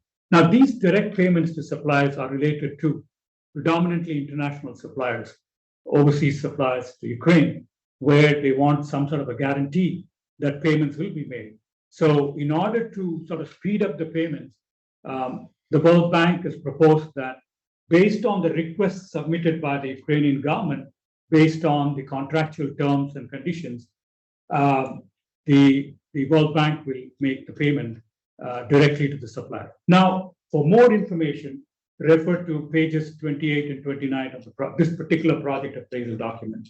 Now, this particular slide has gained hyperlink, and if you click on the slide, it will take you to the project appraisal document, as in the previous cases as well. Again, the same identification of risk mitigation. One, due to suspended missions to Ukraine, the bank team will rely on local consultants, third-party monitoring agents, NGOs, CSOs to enhance risk mitigations, while physical presence is not possible. The bank will agree with implementing agencies on a reliable tracking system of goods coming to Ukraine and or produced in the country. The bank supervision team will work closely with Integrity Vice Presidency Preventive Services for additional risk mitigation measures during implementation as the Ukraine's evolving situation may require. We have a Vice Presidency for Integrity that has an anti-corruption department as well. And we'll come to that in my later slides. The World Bank will intensify third-party technology-based implementation support and post-reviews, including, whenever possible, intensified implementation support missions. The bank will provide hands-on expanded implementation support to implementing agencies during the procurement process for all open tender process. Now, the hands-on expanded implementation support, you will see that that particular phrase is highlighted. Now, that has a hyperlink. So if we click on the hyperlink, that will take you to a guidance note on what is meant by hands-on expanded implementation support. This document has got information about the do's and don'ts, what the bank can do and what the bank staff or consultants cannot do. For example, in a hands-on expanded implementation support to the implementing agencies in Ukraine, the World Bank staff or consultants cannot, under any circumstances, involve in evaluation of bids or proposals.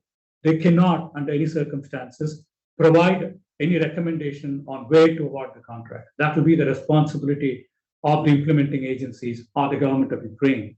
So that document will actually detail that. I will not spend a lot of time on that, but I will urge those of you who are interested, you can go into the document and start reading the document, and it will give you an overview of what we are talking about. So this is something which I thought it's relevant for the private sector to know. So one of the things that the World Bank did was empowering civil society and journalists in oversight and promotion of effective anti-corruption environment project. Although the money involved is only less than about $250,000, but the whole objective was to improve the implementation of anti-corruption legislation in Ukraine by strengthening the country's anti-corruption coalition capacity to enhance and enforce the said legislation to collaborative social accountability process, right?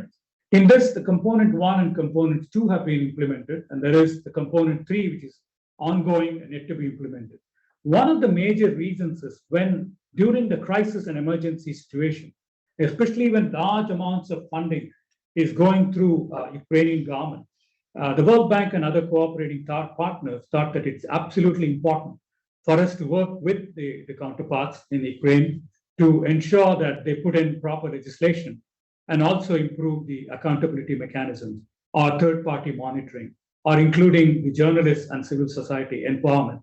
So this project actually has contributed to, it may look very small, but I think in the larger objective, I think it will probably project an increased confidence level, including from the private sector, that it will achieve the objective of some of the anti-corruption initiatives that have been put in place.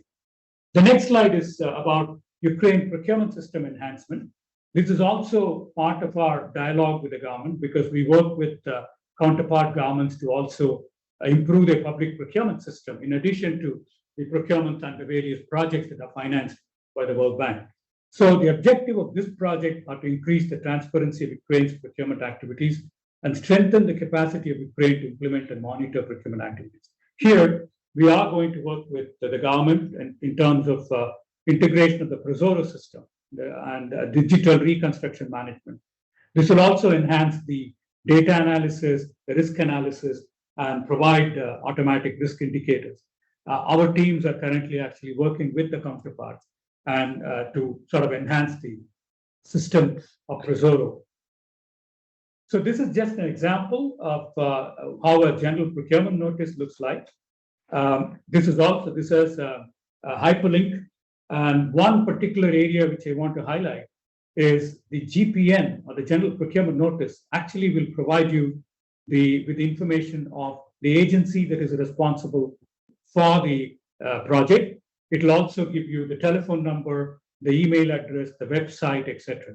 So if any private sector has any question on this specific project, for example, you could approach the Ministry of Health of Ukraine. There is email, there's telephone, and if you go into the project appraiser document, you will get even more information on such projects, right? The next slide is another example for a relink project.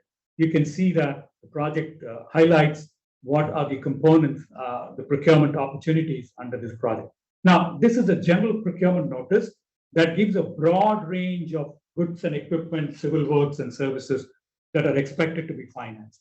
But then follows the specific procurement notice that only talks about specific areas of procurement. This is general procurement notice, where you will have all the information available. And in this, you can even see there is a contact name available in the general procurement notice. Now, this particular slide again has a hyperlink, and you can get this information directly from the website. So identifying opportunities and how to bid. This is another interesting area that I would like you to focus on. Where do I find business opportunities for Ukraine projects? I know that this must be, one of the questions in your minds. Now, there are three areas in which you can get. One is the UNDP, United Nations Development Business. All of these things have hyperlinks, so you can actually go online and see where they are available.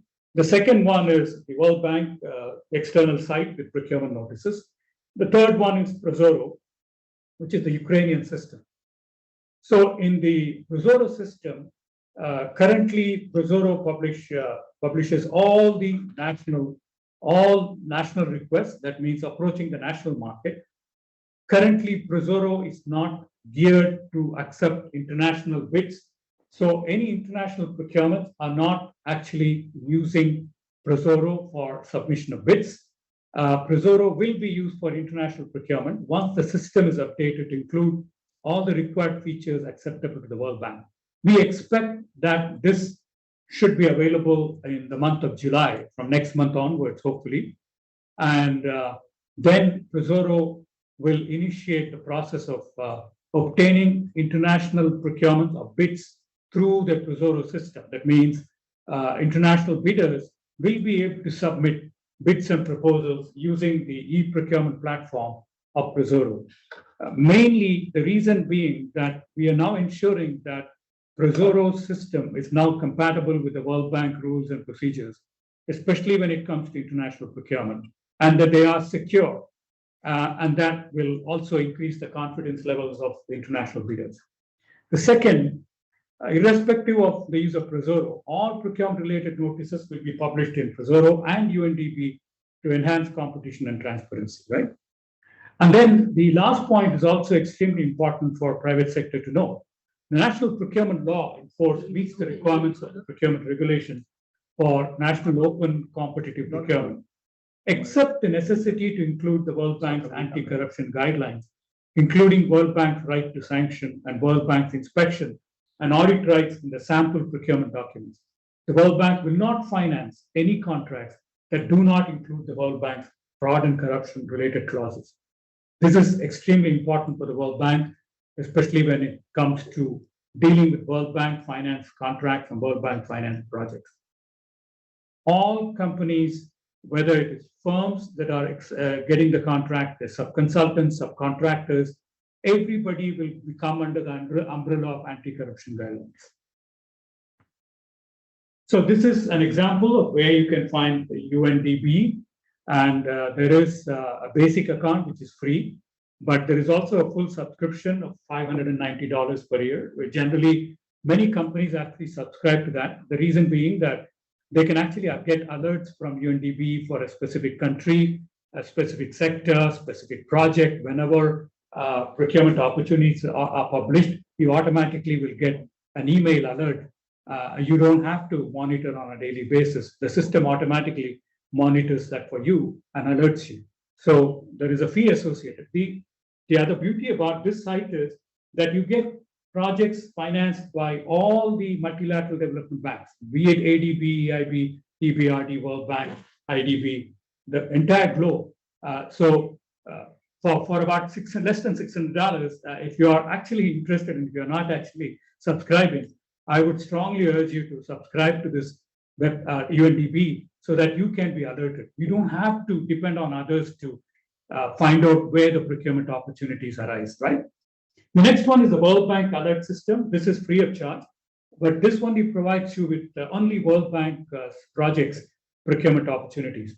So in case I would strongly urge you to register your firms into that, and you can get email alerts specifically for a specific country, specific project. You can actually identify and put some filters, and automatically you will get your alerts as and when the procurement notices are published. And again, all these slides have hyperlinks. Now, this one is a document procurement data and opportunities, like understanding how to use the World Bank project procurement mobile application. This will be extremely useful for private sector. And this document actually goes through the entire process of how you can set up and identify data and how you can use the data in our system, publicly available data, to do your own analysis. As a private sector, if I'm in your position, I would, and if I'm going to enter a market, it's Ukraine or maybe another country, I would like to know who are all the suppliers who have been getting contracts in the past several years under World Bank funded projects in this particular sector. That information is available. So it will also give you information on who are all the competitors, who are all on the field, who have been submitting bids, who have been getting contracts in the past several years, etc. So that will be a very useful information for you to understand where the money is going and who's getting contracts and what are your opportunities for getting contracts in under World Bank projects. So that's a very interesting document. And I would again urge you to read this. I know it's sometimes overwhelming to read too many documents, but I would urge you to prioritize and possibly mark up these documents and get some extract from these documents, which will be extremely useful for doing business under any project, whether it's World Bank funded project. Similar kind of procedures actually apply in other MDBs as well. So it will be a useful document to follow. Again, these are all with hyperlinks. This is another document, procurement regulation for borrowers. All our procurement under investment project financing, they're governed by the procurement regulations for investment project financing borrowers, as the document reads. Again, I would urge you to take a look at the document. It's quite thick. It has various provisions, but it has the basic rules and procedures and regulations that are applied to procurement. What are the eligibility rules? What is the different methods of procurement? What are the rules and procedures? When the bids are going to be open and what conditions bids will be open?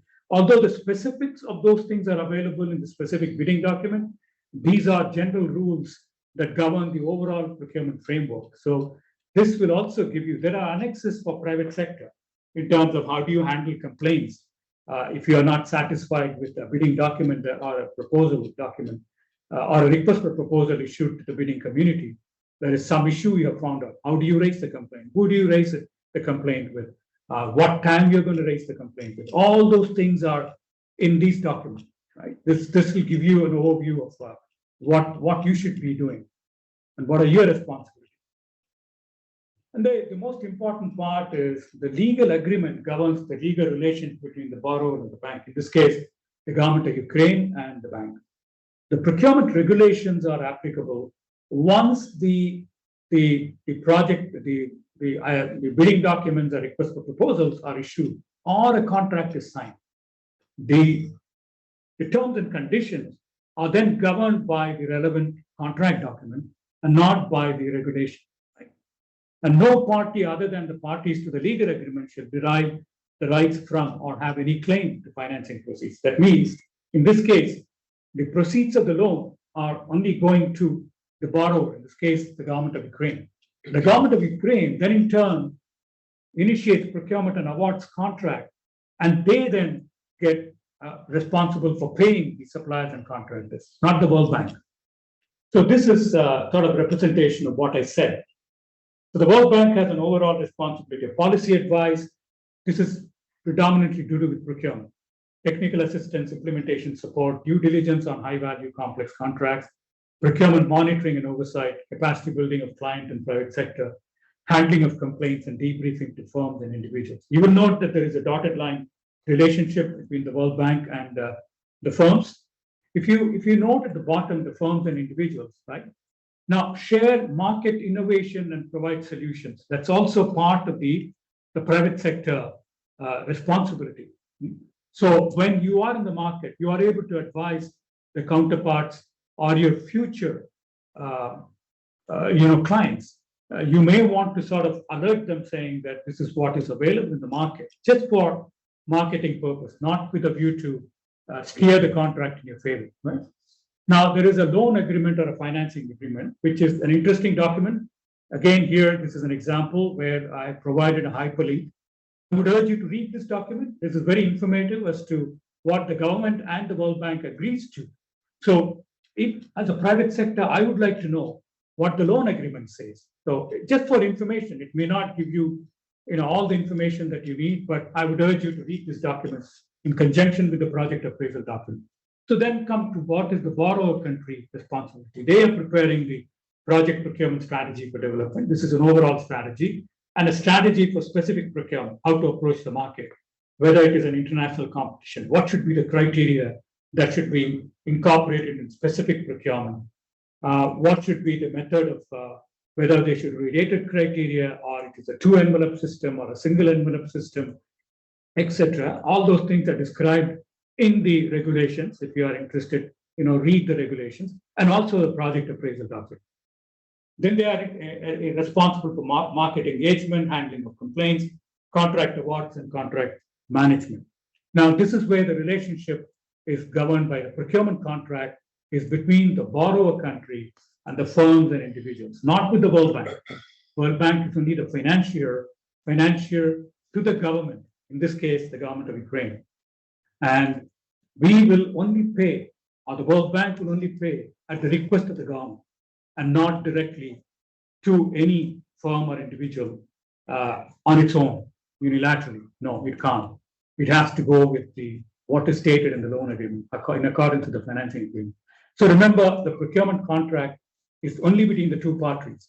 That is the implementing agency, in this case, in Ukraine, and the firms and individuals that get the contract.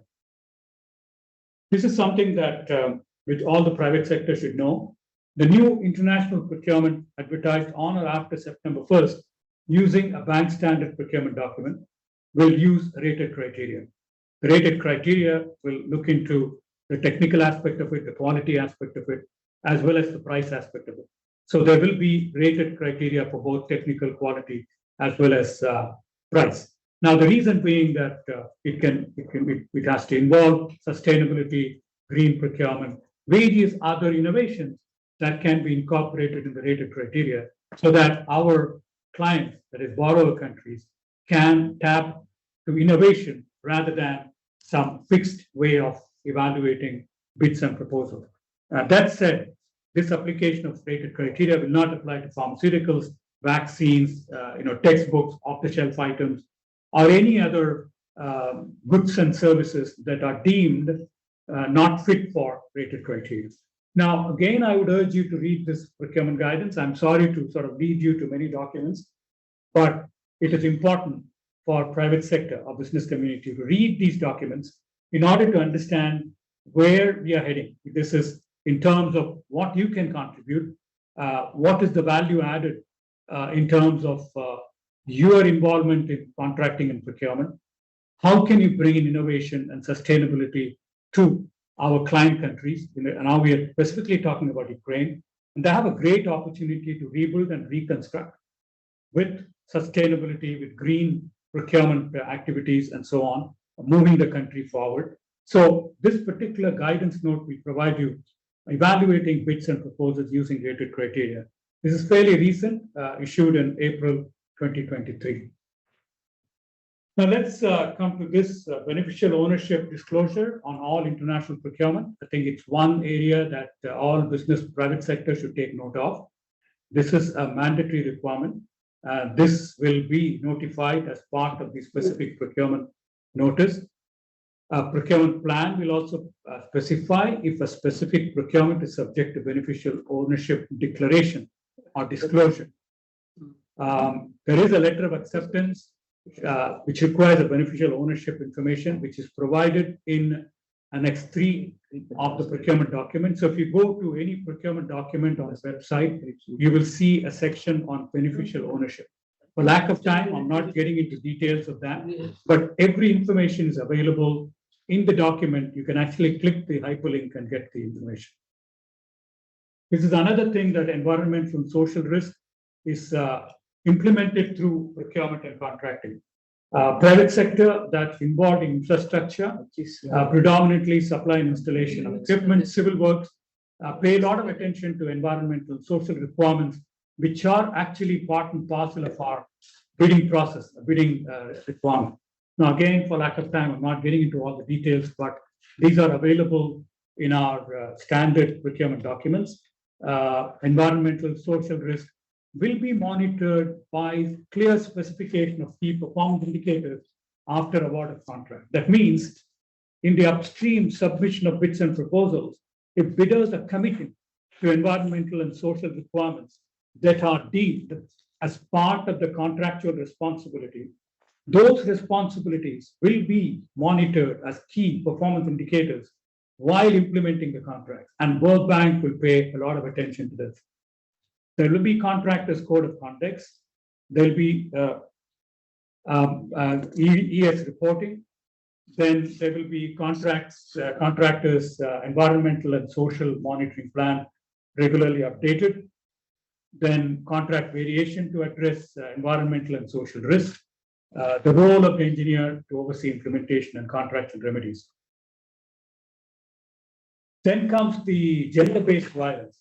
The World Bank takes seriously the gender-based violence, predominantly sexual exploitation and abuse and sexual harassment. Now, this will form a part of the contractual requirements in all the infrastructure contracts that will be implemented or that are implemented by our governments using World Bank funded. Now, there is also a disqualification for non-compliance with gender-based violence. Of the contractors, there is a procedure, a mechanism within the World Bank for sanctions or disqualifications for a period of 2 years. Any contractor violating the whole principle of gender-based violence will be penalized. Now, again, this document has a hyperlink, and this has more information. So don't wait till seek clarification. Don't wait till it's too late. You ask for information in writing, not verbal, when you get the bidding documents or request for proposals, right? And I'm not going to go into details here. This slide will be provided to you. All the slides will be provided to you. And this basically tells you, preparing the proposals, what you should pay attention to, right? So I'm not getting into each of the slabs here, but this is self-explanatory. Again, this is what not to do. Again, this slide is very self-explanatory. For example, bids not signed is something similar to issuing a check which is not signed. So don't submit a bid or a proposal which is not signed. It'll be deemed a non-responsive. Then advice on proposal, what to do, what you should pay attention to, right? So again, I'm not getting into all the details here. This is again on the procurement-related complaints. There is a full document which talks about how to complain, which is basically a guidance and not, this is not a mandatory document, but if you actually want to look at the mandatory requirements for procurement-related complaints, I would urge you to look at the procurement regulations. I talked about a few slides before, where you can look at paragraph 3.26 to 3.31 and annex 3 of the document, which will give you the details of how procurement-related complaints and what stages you need to handle. This is again detailing under what circumstances procurement-related complaints can be raised. There are 3 circumstances which are listed here. Then we have debriefing and complaints handling. Generally, there is a debriefing by the executing agency. And if the complaint is you're not satisfied with the handling of the complaint, then it will be dealt with by the World Bank directly. So again, the details are available in the documents and also the slides. Again, this is an extract from the project appraiser document just to show you that how we have captured a specific complaint handling mechanism in this project in Ukraine. So again, I'm not getting into details of this, but it is self-explanatory as to what it really does. Now, incidentally, the acronym STEP means systematic tracking of exchanges in procurement. This is an electronic platform implemented by the World Bank a few years ago that captures all procurements financed by the World Bank. All procurement plans that are input in the system by the implementing agencies, all contract information, step-by-step information on where exactly the procurement stands, and the roles and responsibility, who's exactly having the documents. All the information is available on our side as well as on the client side. Now, what you see in the procurement app in terms of contract information, they're actually drawn from this particular system, set system. So integrity in World Bank operations, fraud and corruption, this is one document which is exceptionally important. All contracts, all recipients of funds from the World Bank will be governed by the World Bank's anti-corruption guidelines. Right? And this is again self-explanatory. Everybody will be bound, suppliers, subcontractors, subconsultants, service providers, any agents, personnel, observe highest standards of ethics. That includes bank staff as well as our borrower staff. Everybody is caught under it, or they come under the umbrella of the anti-corruption guidelines. So this is something which, how to report fraud and corruption. This is completely anonymous, no attribution. So one advantage of online complaint is that it speeds up the process. At that stage of complaint, it's still a suspicion and not an evidence. We have an integrity anti-corruption department, fully fledged department that takes on corruption very seriously. And they investigate and take action, both from respect to sanctioning firms, suppliers, etc. This is the whole process from investigation to sanctions. The integrity presidency has an investigative role. The suspension debarment officer has a review role and issues sanctions notice, includes temporary suspension, and recommends sanctions to the sanction board. The sanction board is completely independent. The board is not comprised of any World Bank staff. Even the chairperson is appointed from a different agency, from external source, not an employee of the World Bank. So it has a complete independent role when it goes to. They conduct hearings, they review appeals from parties that are being sanctioned, and determines if sanctionable practice occurred and impose a sanction. And then there is a compliance officer. Once there is an integrity compliance instituted on a firm, for example, if a firm is sanctioned for 2 years, there are actually requirements by the World Bank to institute control mechanisms to ensure that within the firm. I will make sure. I will make sure now I have the right. Okay. Mariana. Okay. So we received some echo, so I have to pause for a few seconds. So this is where they will be released of debarment based on the firm has fully complied with the all the controls, all the risk mitigation measures, putting in place the code of ethics, monitoring mechanism within a firm to ensure that the fraud, corruption that occurred will not happen in the future. So that is the responsibility of integrity compliance officer. So this is just, I'm coming to the final few slides. This is just a recap of what I said in the initial slides. So this is an important slide and it has a hyperlink of World Bank Group finances. It gives you countries, global picture, specific to Ukraine. You can get summaries, you can get lending information, pipeline information, active project information, contract information, procurement notices, and procurement plans. So I would urge you to take a look at this particular website. You can get all information. This is updated on a very regular basis, so you can, it's almost like up to date as you go in. And this is another one where I pointed out on the procurement guidance on finding business opportunities and winning contracts. This was updated as recently as October 2021. So these are some useful links. Guidance on finding business opportunities we talked about, related complaints, procurement regulations, standard procurement documents. This is extremely important for private sector. I mean, I'm sure that most of you are connected or international bidders wanting to do business in Ukraine currently, or you may also want to do business in other countries as well. This is also there are global opportunities available all across the globe, but our concentration today is on Ukraine. Standard procurement documents tell you about what are the conditions under which the bidding or the proposal takes place. What is the draft conditions of contract that are available, or sample conditions of contract that are available in the contract in the procurement document. So I would urge you to sort of look at all these documents and enhance your understanding of what the whole process and procedure looks like, including the terms and conditions, roles and responsibilities, etc., without which you cannot really jump into,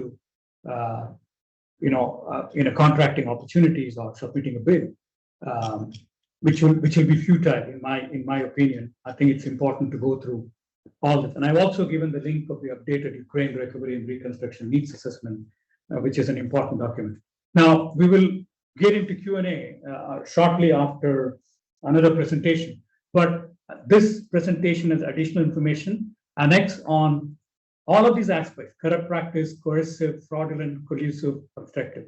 I'm not getting into all of these slides, but these slides give you the definition of what the World Bank means on each of these fraud and corruption definitions, and also some examples of what we mean by a corrupt practice, what we mean by a fraudulent practice, etc. So this is just for information, and you can actually read it after, anytime when it's convenient to you. So let me stop here, and now let me hand it over to Anjani. Thank you.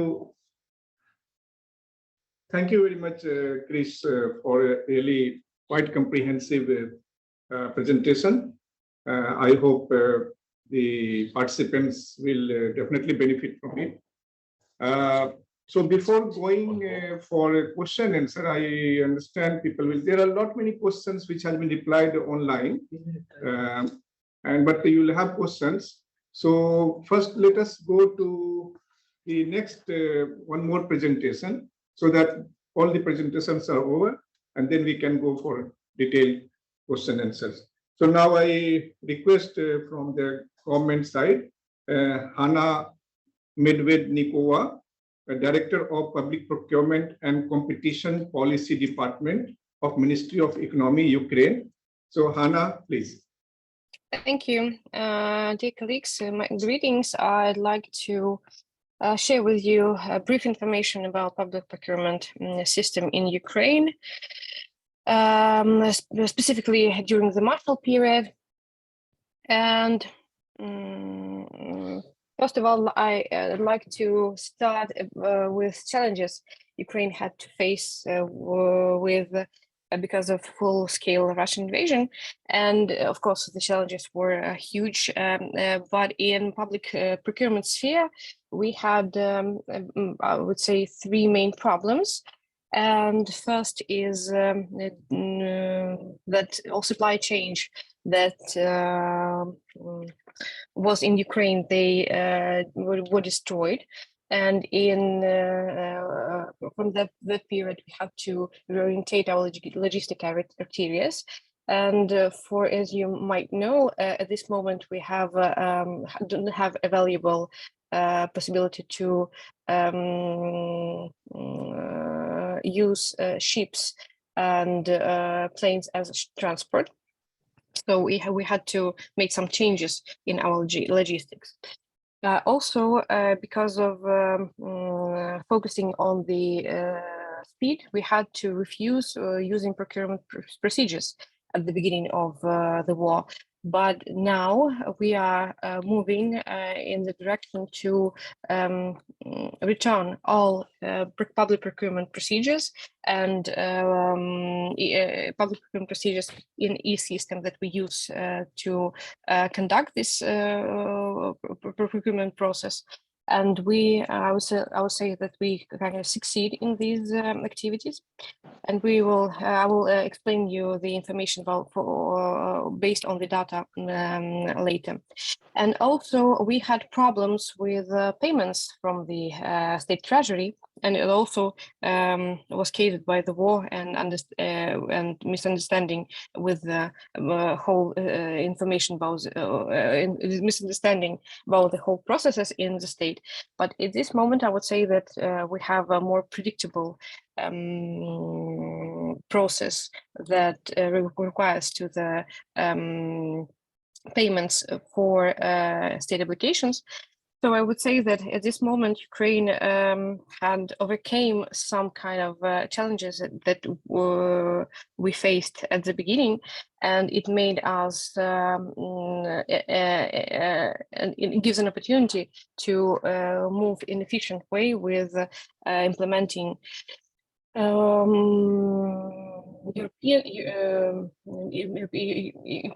European досвід, European European experience in our work. So according to our main strategic areas, we have main three strategic directions. First is complete harmonization with EU decrees. At this moment, we have an association agreement that gives an obligation to implement some clauses in Ukrainian public procurement law, and we had succeeded to manage this work on 88%, and there's even state website where the percentages of implementation of this association is available. But also I'd like to say that this work is ongoing, because in 2022 we had plans to finish this implementation, but unfortunately we had no such an opportunity. So this work is going on, and we are trying to find and use the most efficient practices in European Union and use it in our procurement procedures. Also, we are working on reducing operation costs of the tender process, and we are working on increasing the efficiency of procurement. We have two tools to do with the legislation and developing the e-system that we have. At this point, we might say that e-system called ProZorro, where all public procurement procedures should be obligatory. All public procurement procedures are conducted, gives an opportunity to see all the process, make it transparent and understandable for all users. At this stage, public procurement in Ukraine involves several features, I'd say. So we have obligation for every conducting authority to conduct tender procedures in the system. There's kind of exceptions of this rule, because there's need to buy some urgent goods or services, or probably works, and also there's some kind of some categories of procurement that involve disclosure of critical and sensitive information, and that's why these kind of contracts are usually concluded directly without using any procedures. However, from those part of procurement that conducts using e-system, there's actually all information about the procedure available in the system. So it's the tender conditions, information about submission or rejecting the bidders, information about the results. Vogliamo andare alla Sustainable Energy Week? Tu però sei partito. You have microphone on. So all the process is available in e-system. We have now three main competitive procedures that can be used. Is electronic e-catalogs that we call ProZorro Market. It's some kind of equivalent of Amazon. Open tenders and framework agreements. At this stage, we have a possibility, not obligation, but the right for contracting authority to conduct a procurement while spending money of international financial institutions by using e-system and by using rules, regulations for national procedures. And also I'd like to add that we are working on developing as a special procedure that will meet the requirements of World Bank and other financial institutions, that will give an opportunity to use ProZorro in any procurement procedures that are made for the money of the donor. So. And also about the transparency of the system of e-system, I'd like to add that even if contracts concluded in direct way without using procedures, there's an obligatory rule for contracting authority to publish the report about this contract, with all information about what was bought, the economic operator that supplies this kind of good or service, and so on.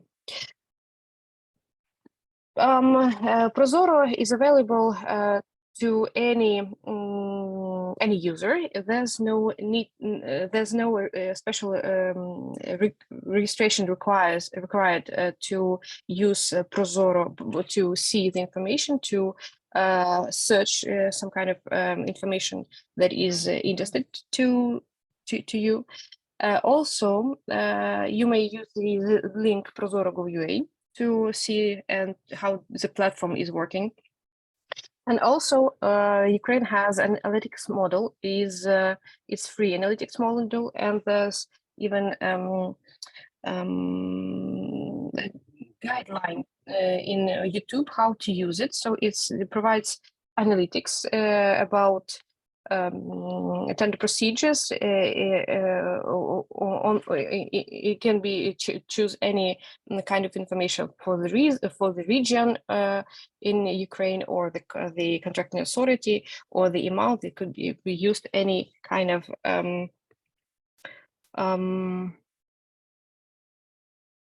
gradation to find the required information.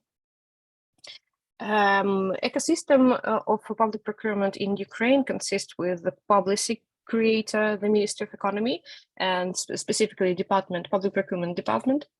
The development and maintenance of the system is the objective of state entity ProZorro, and the main part in interaction with suppliers and contracting authorities makes the marketplaces. We have about 10 marketplaces. It's a competitive market to provide such services. So these marketplaces provide interface to enter the system. They usually give some education and consulting services. So if a non-resident made a decision to use ProZorro system and to take part in national procedures, as usual, marketplace gives some consultations about the consultations and the guidelines how to use this system and how to use the legislation. Also, main participants in this ecosystem is the anti-monopoly committee that resolves appeals, and state audit service that monitoring the tender procedures is authorized to use fines for violators of the legislation. According to our latest statistics that was made in April, for April, we have more than 79% of all competitive procedures in the system. So only 30 of them is made by concluding the direct contracts, and this percentage is increasing, comparing the even several months situation several months ago. We have more than 2 average number of bidders in the system, and also 760,000 7,600 number of suppliers that are now active in the system. Whole amount of registered suppliers are more than 50,000, but unfortunately only 7,000 of them take part in public procurement procedures. And more than 5,000 contracting authorities announce public procurement procedures. And it's also, this number is increasing comparing the situation we had several months ago. To be brief about the main stages of procurement procedure in Ukraine. So first, it's announcement in this all this process going on in e-system. So it's transparent, is understandable, and it's possible to see all the information during the procedure. So first of all, is announcing of procedure that includes tender documentation with technical specification, with draft of the contract, with all the requirements to the bidders. Next, the submission of the bids, then the electronic auction, evaluation of the bids, and qualification in the e-system, or rejecting the bidders. In this stage, there can be, in the stage of submitting the bids and evaluation, after the evaluation, the bidder can appeal to anti-monopoly committee, and this process is also conducted in e-system. After the evaluation and signing the contract, the contracting authority publish the contract, and after the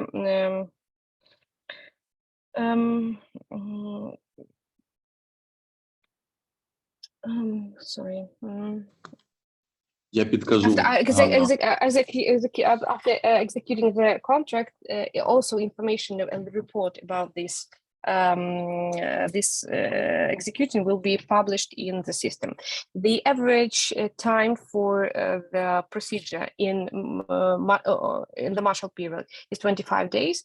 In general, before the war, we had average time is 45 and more days.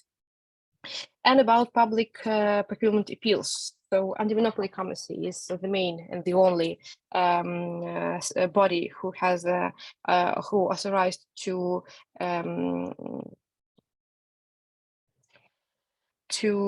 consider the public procurement appeals. So in this case, we use also e-system to submit the appeal and to pay the fee for appeal. Information about the results of this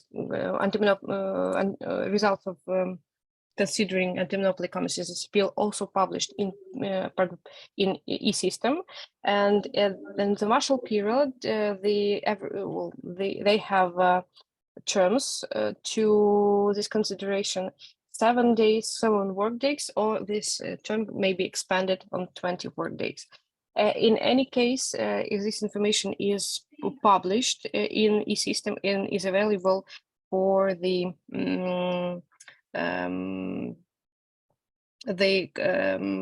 bidder who submit the appeal claim, and for other contract and for other bidders also. Well, that's probably that's all. That's all the information I've had for you for today. If you have any other questions about public procurement system and public procurement procedures in Ukraine, you may use the links and also information from the websites of Ministry of Economy, Anti-Monopoly Committee, and State Audit Service. There is more information about the specific activities of these bodies. Maybe if there's some questions, I could try to answer them. Thank you, Hannah, very much for providing such useful information on public procurement related with Ukraine, and also the electronic procurement system. So all the participants, now this is time, floor is yours. We don't have any presentation now, and we all are here in this room, and the colleagues connected from Ukraine and other places, ready to answer. A lot of questions were there, which has been answered on the online. You can see the chat. A lot of questions were answered there, and further questions you can ask now. So we are all ready to listen from you. It could be comment, it could be suggestion, it could be. So one thing we are interested very much is that you know that the war is still on, and there are a lot of logistical challenges and other challenges. Whatever came to our notice, we are taking actions to mitigate those type of problems and risks. But as from your private sector perspective, whatever you think in participation or supply or infrastructure development, anything comes to mind, you would like to suggest to the government and us, so that will be very welcome. So now the floor is yours. You can just start speaking. I see one hand, AIC Progeti, so you can come. The hand was already there for long. So if you are there, AIC Progeti. Then Marco. Marco, you can proceed. Maybe AIC Progeti, hand was old. Marco. Thank you, Mr. Kumar. Can you hear me well? Yes, yes, we can hear you. Please proceed. Thank you very much to you and the colleagues of the World Bank and the government of Ukraine for this event. The procedures are quite clear for what concerns most of the procurement. What I'm asking may be a silly question, maybe not. I'll let you decide that. My doubt is in regard to what if someone has to come to Ukraine to perform the job. I understand that for supplies, the government of Ukraine would like to have goods delivered to specific locations in Poland and will take care of transport. But what about stuff for which it is imperative to send someone over there? Be it a consultancy job, be it installation, which cannot be performed by local manpower or whatever other reason. Are there already in place some kind of procedures we must follow in these cases? There are some security provisions to be addressed, or is any form of visit of public contractors to Ukraine simply not acceptable right now? So I don't think there is a ready answer to this, but maybe a general idea of what is the framework in which one might find himself to be working in. Thank you. Well, should I ask the question, colleagues? Yes, yes, please. There's several options, I believe, though. So if you'd like to work as a non-resident, you may, there's no restriction for the safety except the working in the front areas. And there's a possibility to use the workforce from your country, maybe, but they should cross the board, of course. And there's a possibility to create some subsidiary in Ukraine and to use it as a local partner. And if you need more details about the regulation, we might provide it to you. Thank you very much. I may also complement what Hanna has said, that we in the World Bank take the security risk very seriously. So, and our ESF colleagues, environmental and social framework colleagues, they develop and guide implementing agencies in Ukraine that are working on the bank finance projects. So they guide and instruct them to develop security protocols, which everyone has to comply with. So these protocols and these mitigation measures, basically, they are applicable to everybody who is receiving funds under the project or working on the project. For example, if there is, just to give you a very simple example, a siren alarm because of the missiles coming to Ukraine. So each and every single worker on a construction site has to stop the works and go into the bomb shelter. And there are many other things like that that are mandatory to be implemented and to be followed. Thank you. Thank you, Dima and Hannah. I will just like to add here that these aspects will depend also the nature of the, like if whether it is good supply or you are doing consultancy or works. So when the bidding document is issued and you don't find enough information with respect to security, logistics, and any other formality, etc., please do ask. We are also at learning curve. Government, World Bank, we are trying to adjust as per the requirement what information we can provide from our side.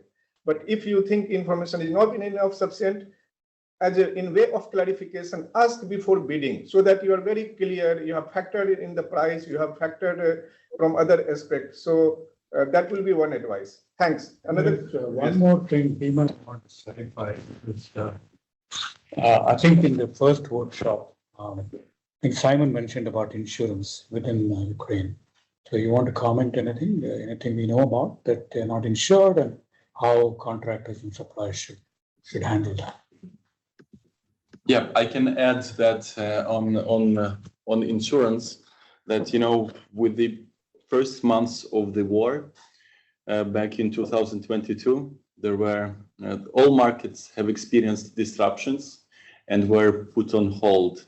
So the commercial banks were not issuing financial instruments. The insurance company were refusing to insure goods to be supplied in Ukraine. But as of now, I think we observe the situation that the markets are taking over and are recovering slowly despite the ongoing war. So these instruments are back again available, even though with an increased cost. Yes. However, it's you know, just a general statement that we are providing for you, and each case is different, and there are suppliers that we can share this information openly with you that for their own reasons refuse to deliver goods to Ukraine, just as it was mentioned, I think, by Marco before, because they were delivered just to the border from Poland and Ukraine, and then the Ukrainian implementing agency had to take them over and arrange logistics.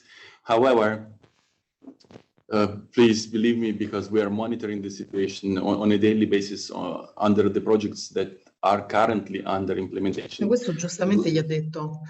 Ma se noi prendiamo un progetto, dobbiamo andare sul cantiere lì, noi ci troviamo in mezzo a... Alessandra, mi dispiace di... Grazie. So the logistics market has also taken over and it's recovering, and the services are available again. So this is a quick and short answer to you. Thank you. Thank you, Dima. For those who might not be very frequently using Zoom, to raise hand, there is a more button, 3 dots at the bottom. If you click that, then there will be reaction. If you click that, then there will be hand will come. You can raise the hand there, or you can just start speaking. So next question.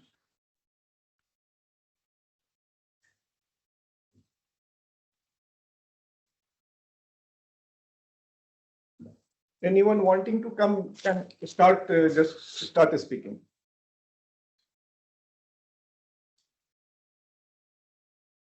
You know, is it on? Yeah, now. Since you know, many of you are connected, I think Anjani asked the question about your own experiences, right? If we also want to learn from you, is there anything that you want to share, your concerns?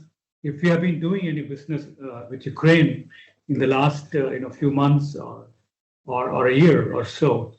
Are there any concerns and issues that you have faced that you would like to share with us? That will also be useful. Thanks. Maybe also because you have worked with Ukraine in the past. Yeah, exactly.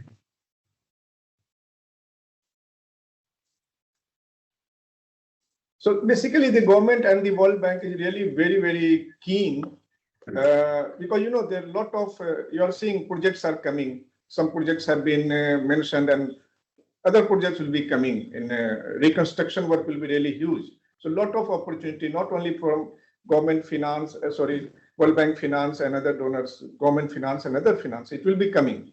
So we are really government is really taking keen interest to know what could be your concern, what challenges you are facing in participation, or you think you will be facing in participation, or in supply, logistic, whatever suggestion you can provide, that will be very, very useful for the government and the bank. And this is also. So one hand is there. You are saying something, Dima? Yeah, this is also because we are being as much flexible as possible for Ukraine, and there are a number of exceptions that the World Bank has adopted to only for Ukraine to help the country better respond to these emergency needs and the crisis. So we do encourage you in your particular cases and situations to raise these issues to the clients, and then also the client will discuss them with us. Thank you. So one hand I see Giacomo Agosti. Giacomo. So please. Yes, thank you, and thank you thank the World Bank, and thank you also the Ukrainian government for this presentation. I represent an NGO, CESVI, operative in the country in the protection and livelihood sector, and I would like to ask if in the World Bank programs there is also some grant or service tender for NGOs operating in the country. Thank you very much.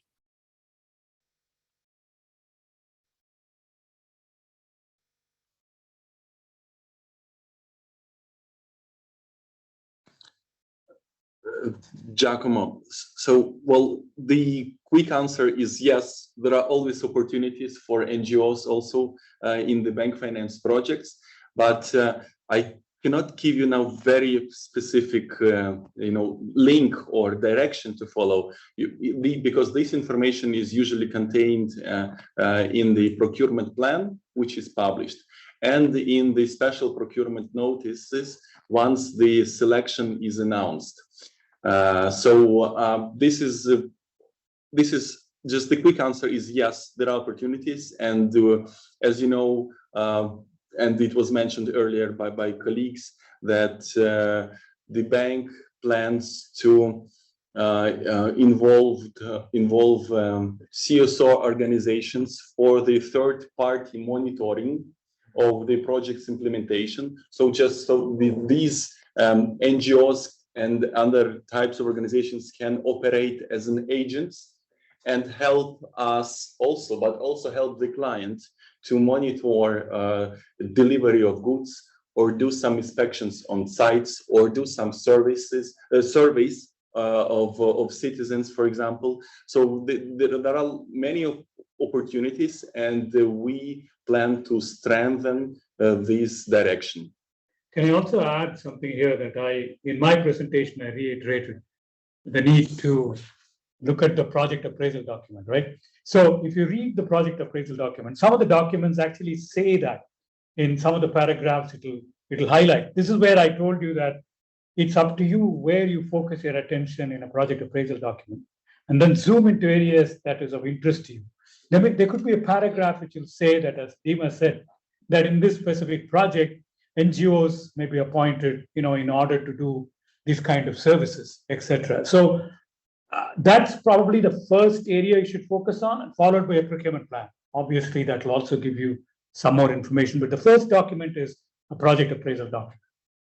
So the answer was yes, NGOs can participate, but NGOs are basically specialized in certain areas, consultancy, some type of services. So based on your experience in other countries where as an NGO you have done the work, and you want to come there as an international NGO, if you see the nature of job is suitable for NGO, you can apply definitely.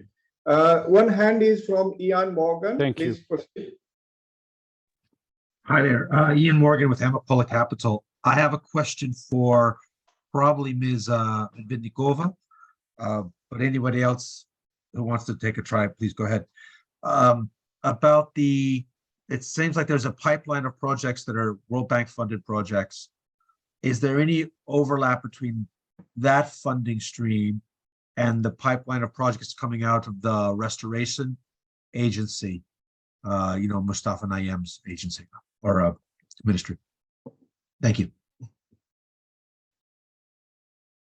So if we understand your question properly, you mean that the existing projects and the upcoming funding, projects financed by upcoming funding, whether there'll be any overlap, etc. That is, I think, your question. So normally, if it is the World Bank project, then World Bank knows what projects are going, and the new projects comes, either it will be complementary or supplementary, or sometimes additional financing for the same project. So, and also the government projects are implemented by the government. So even if by other donor or government owned projects, so any new funding coming, government will be aware, and then they take into recognition that yes, whether they want this funding to supplement, complement, or a new project, etc. So definitely that is taken into consideration. Thanks. There are now many hands. So I can complement, yes, to Jan's question. So yes, the Agency for Restoration uses different funds sources to finance their projects, like own budget funds or coming from donors and IFIs. And for example, the project that was named earlier today, the Relink project, is the one that the World Bank is financing, and one of the components of this project is implemented by the Agency of Restoration, which is a former Ukrainian state road agency, right? It merged and it was restructured. So, but yeah, we are in close contact with that agency and with the Ministry of Infrastructure that is coordinating its activities and the government. So, but yeah, we are aware of those projects, and they also are very much experienced in work with the IFIs. They are one of the most experienced agencies in Ukraine, not only with the World Bank, but also with other financial institutions. Thank you, Dima, for this additional. So now HP can come in. HP can ask the question. I see the hand from HP. Okay, we'll wait. So Maria. It means, sorry, it means that SP, it's me. Okay, sorry. Okay, please. Sorry. Now, we have intention to submit, to propose a plant to produce biodiesel of second generation using only the agricultural waste, like straw, waste of maize, waste of rice, and everything like that. But I do not see any of this possibility on the document that you submitted, because this is a special technology, and we can implement the plant immediately to produce biodiesel that can use immediately using this waste that is a problem, and there is a large quantity in Ukraine at the moment. What we should do? No, so see, so you are coming regarding bringing new technology, etc. That is why what Chris was mentioning, whenever you get the information regarding new project coming, project appraisal document, etc., if you go through and if you see the scope, see, it is very not much likely that such requirement state will come. So there where the partnership between the private sector and the government is required at the project preparation stage, because the private sector always are ahead of us. They are coming, bringing new things, and then we learn from them. So you have to go and if you see some project being prepared in the with bank support by the government, and you think that yes, your technology can be useful, then at that stage, preparation stage itself, you can discuss with the government, tell them that these are the things, if you purchase this type of thing or use this type of thing. And see, this seminar is not only good for only the World Bank funded project. Government is also doing a lot of activity on their own projects. So now you are knowing now that government is interested in interacting with you. You can go to the concerned ministry where you think like agriculture ministry or whatever, and you can tell regarding your innovations and technology. So that is what I would comment. If Krish you want to add anything. No, I think you did right about it. In the sense, as part of your marketing strategy, since you are in this game of innovation, right? Like you said. You are more than welcome to go and talk to the counterparts ministry. If it's Ministry of Agriculture, Ministry of Irrigation, whatever ministry is concerned in your line of business, nobody stops you. Whether it's World Bank loan or no World Bank loan, you can use your initiative and talk to the counterparts. Because as Anjani said, you are the guys who bring in innovation. And the government is actually implementing it. They may not be thinking about all these things. We have 101 other priorities. And you are seeing something that can be channeled to the benefit of Ukraine at this particular point in time, because you see a lot of waste being not utilized for generation of some power or whatever it is. By all means, you can do that. Okay. And if you, again, as he said, that if there is any project being developed in the agriculture or in that area of expertise, then you can talk to the government counterparts and see, look, we are in that game. Is there any possibility of including this? Not with the view to getting a single source contract on your firm, but then becomes a conflict of interest. So you got to handle it in a manner that it doesn't introduce any conflict of interest. Okay, I appreciate your reply. Thank you, Registrazione. Thank you very much. So next, thank you very much. It's a very interesting questions coming, so we are also excited. So Maria Olosina. Buongiorno, good morning, everyone. I already received all answers that I tried to look for from the previous speaker. Thank you very much. Okay, thank you. So now is Johan. Johan. Okay, sorry, I had problems unmuting. I wanted, and I'm sorry because I could not follow the whole session, and I'm sorry if my question was already answered. But I've been following up on the ProZorro website quite long. I also know that the World Bank has a specific program on that. But whenever I go visit the website, I don't see any access to procurement.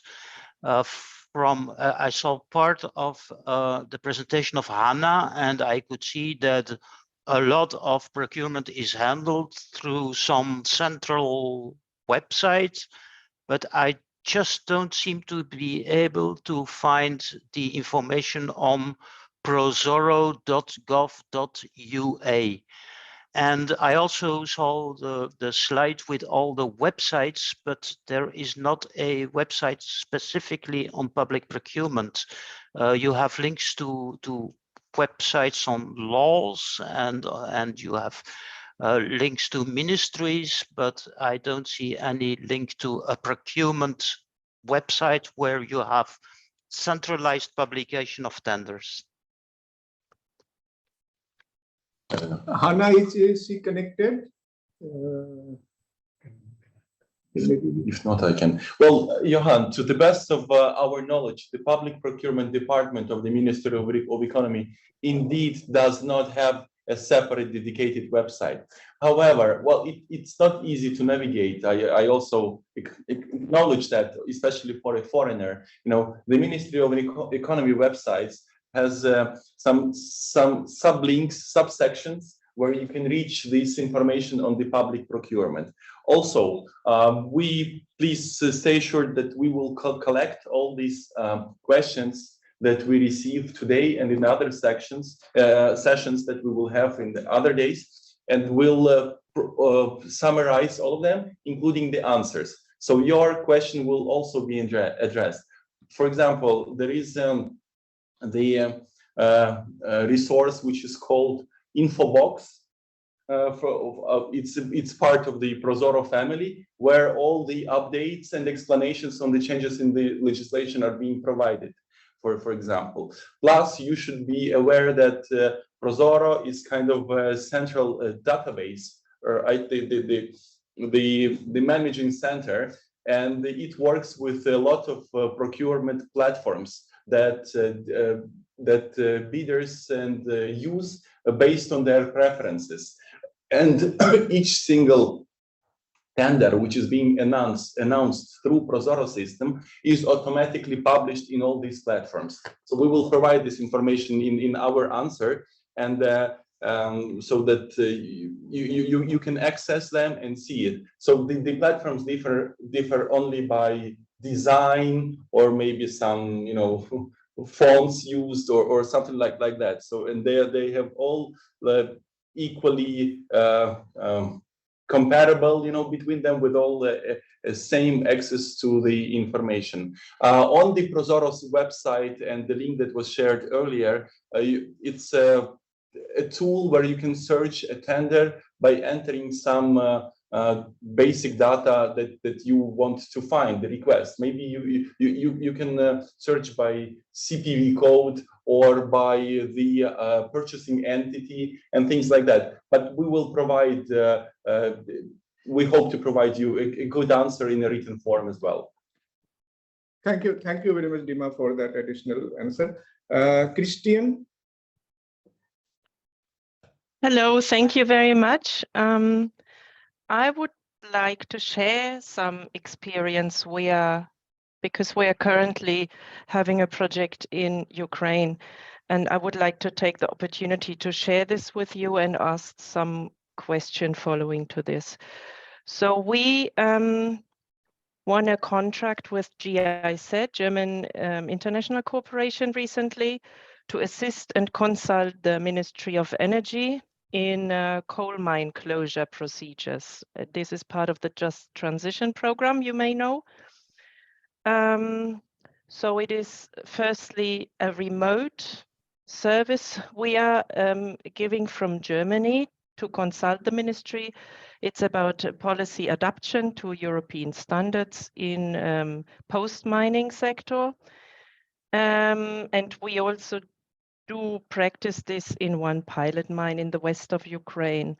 So what problems what difficulties do we face at the moment? It is really difficult to reach out remotely to the stakeholders, to the ministry, to build up a relationship of trust without having ever met personally. We are not allowed to travel to the country due to risk management aspects of our organization in these times of war. And we are also not allowed to send national experts into the field, which makes it even more difficult. They also have to work remotely, and we are currently drafting terms of reference for a so-called mirror team that is allowed to enter the site and get into contact with the mine association and the stakeholders. But even this is difficult. So how do you face these kind of difficulties that some organizations, private companies cannot travel there? How do you deal with this difficulty at the moment when tendering projects? Thank you. Thank you, Christine.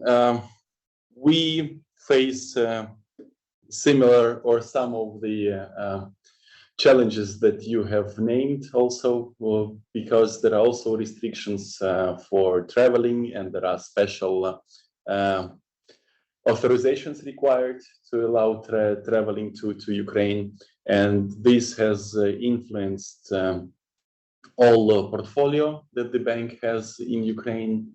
But in the same time, we also see that there are ways to adjust, we think, to this situation. It's like you have mentioned, creating a mirror team. In some of our projects, additional local consultants are being hired also to perform similar functions as the core team has, and also assist and report remotely.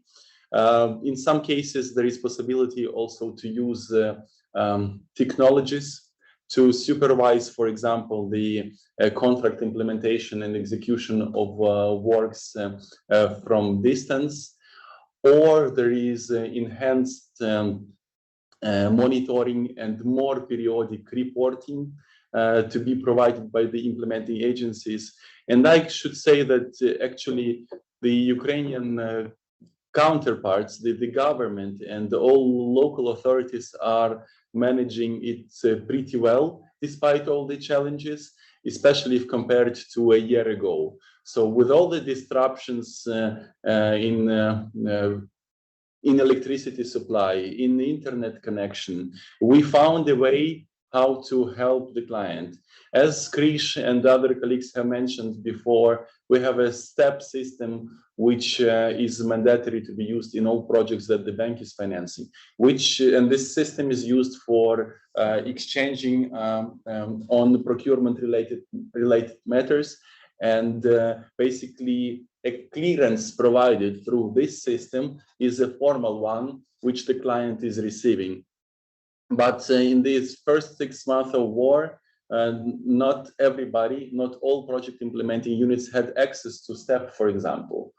And so we agreed on protocols which can be used how to communicate with the bank, basically by phone, by any other available means. And later, when the connection is restored, the procurement has to be regularized in the system. Another measure, just to mention on how we try to address all these challenges, is that we, and you might know that the bank conducts ex post review missions and reviews of the procurements held by the implementing agencies. So, and usually they were, of course, subject to a number of packages that were signed and then procurements conducted, but they were happening on a yearly basis. With the wartime, these post reviews can happen as often as once a month.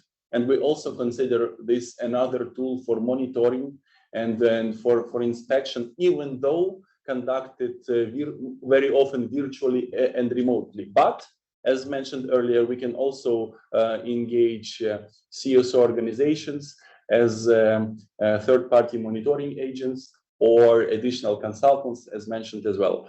I also acknowledge that some international businesses were also reluctant to return to Ukraine to resume their works, but this is the reality. And we cannot mitigate all the risks, and it's the decision of the business and it's a corporate level decision of each companies. And honestly, also the force majeure clauses were also triggered in the past under the bank finance projects. But the funds are available. The objectives are set, even if changing. So the priorities for the country and for the projects have also changed. We are trying to respond. The business is willing to come back. During heavy bombing and shelling in the city of Kharkiv, in the east of Ukraine, the utility companies, the municipal utility companies, they were reaching the bank and asking to continue the works so that people stay busy and get involved and working on the projects, including with contractors. It's not an easy situation, and there is no simple answer to this, but we try to be flexible and adjust. Thank you.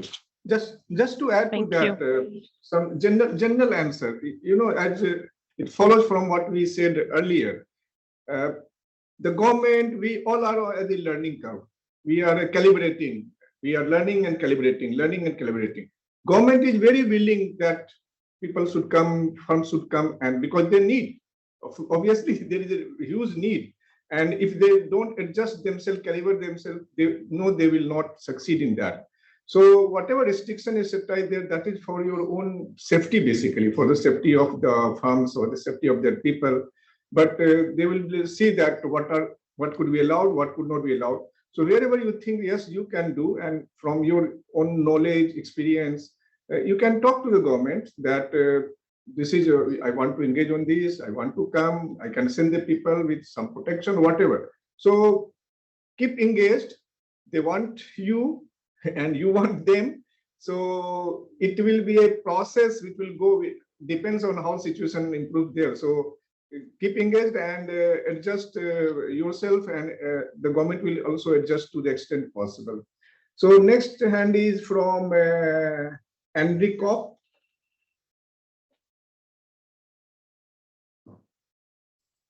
Mr. Enrico, you are muted. You are muted. You are still muted. We can't hear you. What's his name? I will unmute. Enrico. Enrico. So, okay, Enrico, you can wait. So we will go to Julian and then we will come back to you. Yes, thank you very much. My name is Julien and I'm working for Amarante. It's a risk management company. I just wanted to make a comment on the security situation because at Amarante, we are used to ensure the security of the physical security and the due diligence of international organizations and private sector. And actually, I was in Ukraine a couple of weeks ago because we are opening an office here. What does that mean? It means that we are confident that the security can be contained, and also we can help companies to develop their project, but also international organizations. So I think security is important, but depending where you are, it can be easily contained. And we've been discussing with Ukrainian authorities as well as the Restoration Agency. So I think this is really important. I mean, to provide probably from the World Bank side more explanation on how they can mitigate the security aspect, but also how they can ensure with regard to the risk of investment there. But happy to continue these conversations and to help organizations. Thank you. Thank you, Julian. So you have so many customers here already. You can reach out to them. It was a good platform for you. So Enrico, can you come in now? And he's actually unmuted, so it's something on his side. He's using a different yes, you are unmuted, audio. but You have to switch to different audio. so till we can hear from Enrico, any other, we don't see any hand, but anyone can just start speaking. Can I just ask one follow-on question to Julian? It's interesting to note that you said that you are actually opening an office there, right? In Kiev, are you opening an office in Kiev? How big is, you're also sending people from, where are you based currently? Yeah, so thank you for this. So I'm based, personally, I'm based in Brussels. You may recognize the Berlaymont building behind me. We are a French company, headquartered in Paris, but we are opening an office.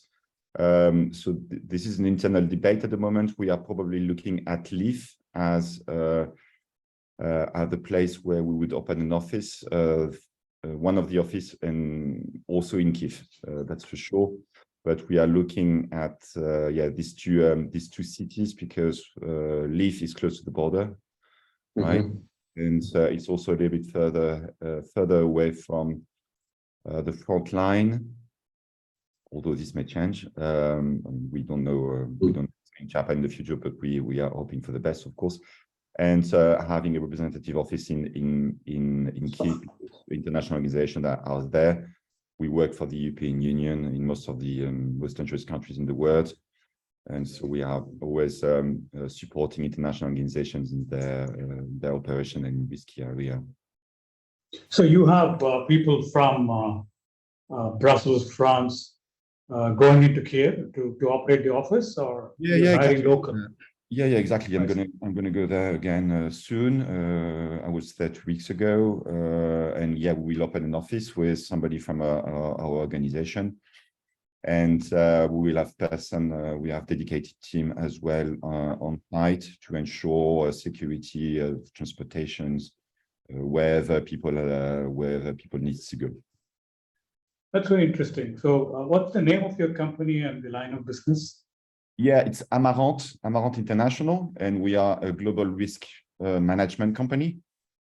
If you want to put it simple, we're a private security company, but we also do economic intelligence, risk analysis, and we operate in Afghanistan, Niger, Libya, Central African Republic, Venezuela, on behalf of international organizations, mainly the European Union. Mm-hmm. Thank you, Julian, for very useful information. So we don't see any other hand, but anyone can step in, just start speaking if they are not able to show the hand. Enrico, can you try to speak now? Something with no, I think something changed. We cannot hear you. Can you write something with the settings? Yeah. Can you write your question in the chat box? We can answer verbally if you can see. In the meantime, anyone coming in? And let me use this pause and allow to thank Julien for doing this move in his company, for opening an office. And the security. Yes, and creating new job places. Yeah, and that actually enhances the confidence levels. Yes. Indeed. Julian has shared on chat box his website address and email address. So participant, if anybody interested, so it is not a question. If you have any questions on security, Julian has shared. Yeah, he has actually shared his company. Oh, so Julian is here. Okay, sorry. Yeah, so if anybody is interested, just Nico, are you writing your question in chat? We can answer them. Actually, it will be, like Julian, I think it's a Christiana who asked the question, right?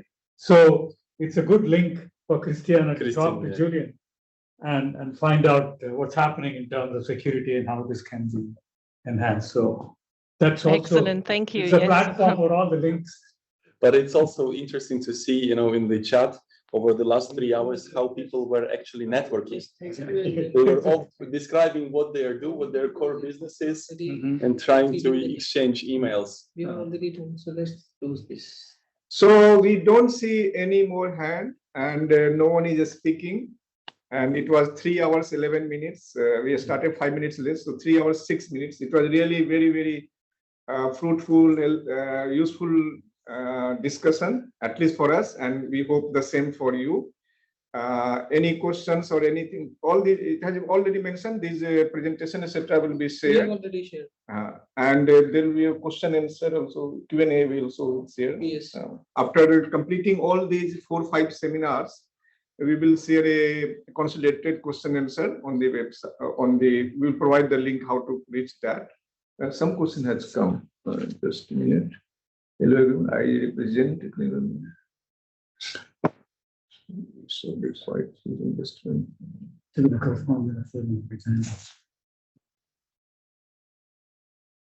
Will the chat be available after we close the meeting?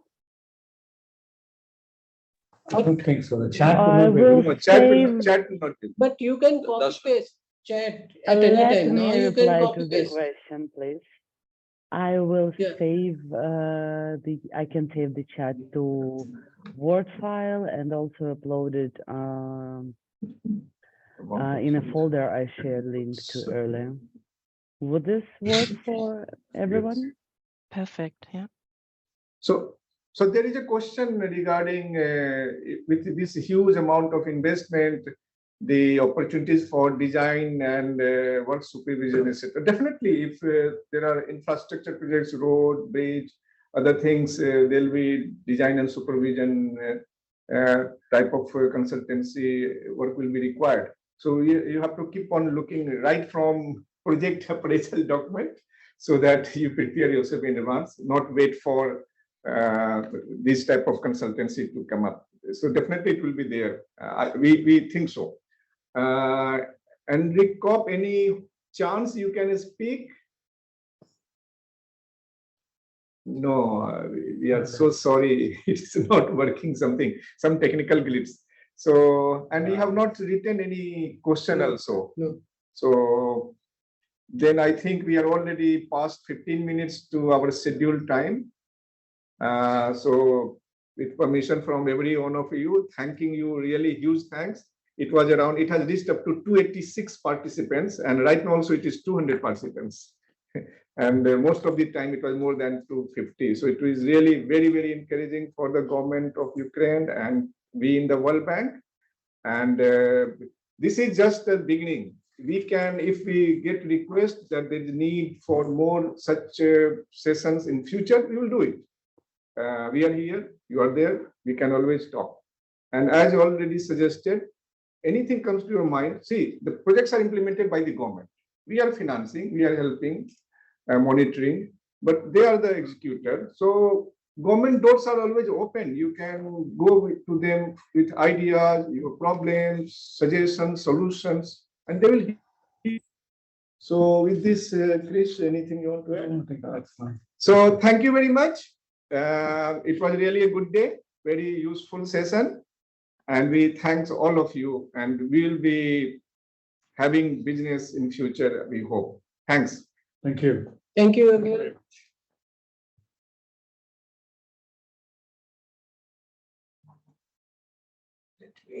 And thank you for your interest. Yes.